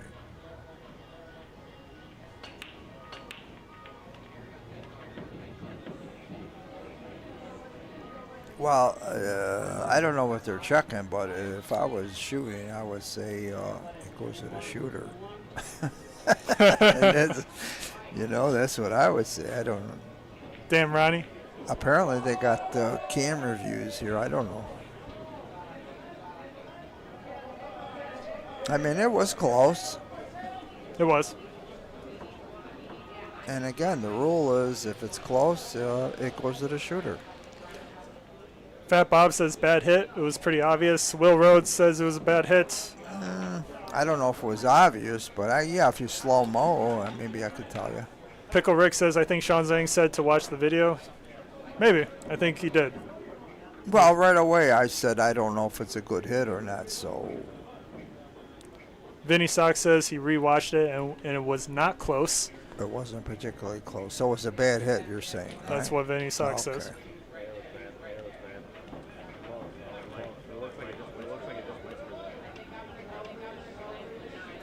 And they agreed that it was a bad hit. So Sean has ball in hand, and Kirk says it looked like a bad hit too. For all intents and purposes, the match is over. Yeah, Sean Zeng with ball in hand here should be able to win this. I don't see a problem here. Wow. Well, I thought it'd be closer. Dan had a big lead, and he did. And Sean Zeng somehow able to come back and win 11-8. Wow.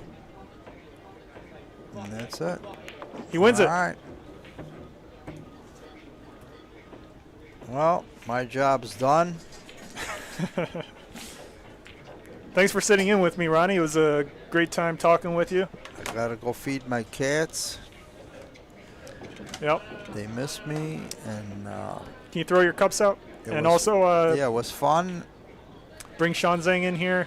And guys, shout out to Ron Costanzio, best pool player in Rochester, New York, joined in on commentary for Dan Sharlow versus Sean Zeng. What a great match. It was a lot of fun, guys. See you later. See you, Ronnie.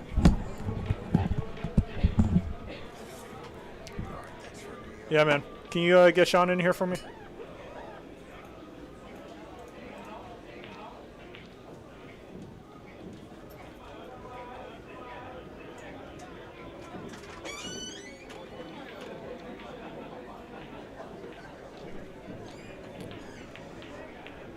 Sean Zeng's coming in.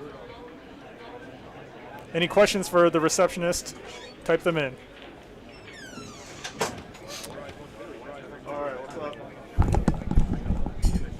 Man, Sean Zeng defeats Dan Sharlow. Final score is 11-8. What's up, Sean? I got lucky. Here you go with Yep. the bullshit. According to Dan, I got lucky, you know. He just told Julio I missed 100 shots. Yeah, I still won. So that's my line, you know. I got lucky. You got lucky. That's Yeah. what Efren Reyes says normally when he wins. So look, I mean, Dan was up for the majority of the mid-game. I mean, you were down a couple games here and there, Yep. and then you were able to come back. Any change in strategy when you were down 2 or 3 games? No, I mean I'm just trying to have fun. That's all. You know, just try to shoot. That's all. You know, winning or losing. You know, to me it doesn't matter. You know. Dude, chat, how come whenever I talk to Sean Zeng, I feel like I can never take him seriously? Huh? But look, you were able to get the win. You tied it up. Did you feel a big momentum shift when you were able to tie it up?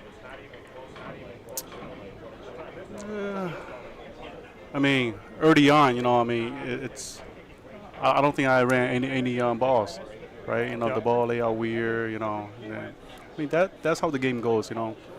But once I get into my groove, you know, so. Yeah, did you feel like you got more comfortable towards the end, or you had a more comfortable stroke, or you finally got in stroke, or anything like that? I think I got a little comfortable at the end. I mean, I told you earlier, I had allergy, you know, allergies killing me. So early on, you know, my eyes were like, you know, I mean, it's like a little blurry, you know, it's like itchy.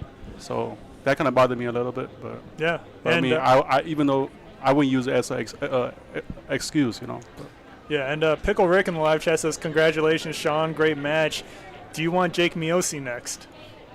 yeah, if he can play, I'll play him. You know, I mean, I got time. Next week I can play. Well, or this weekend, because I got to go away next week. Yeah. Next weekend, you know, so. Yeah, and Le Bavu says, Sean Zeng, the comeback king.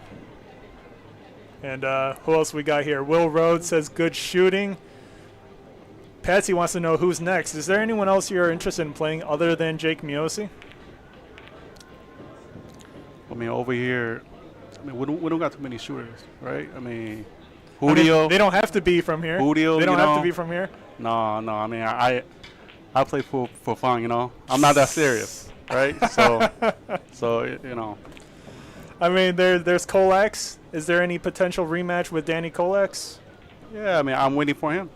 You're Right. waiting for Danny? Yeah, I thought he texted you right last time. He said he want to play me again.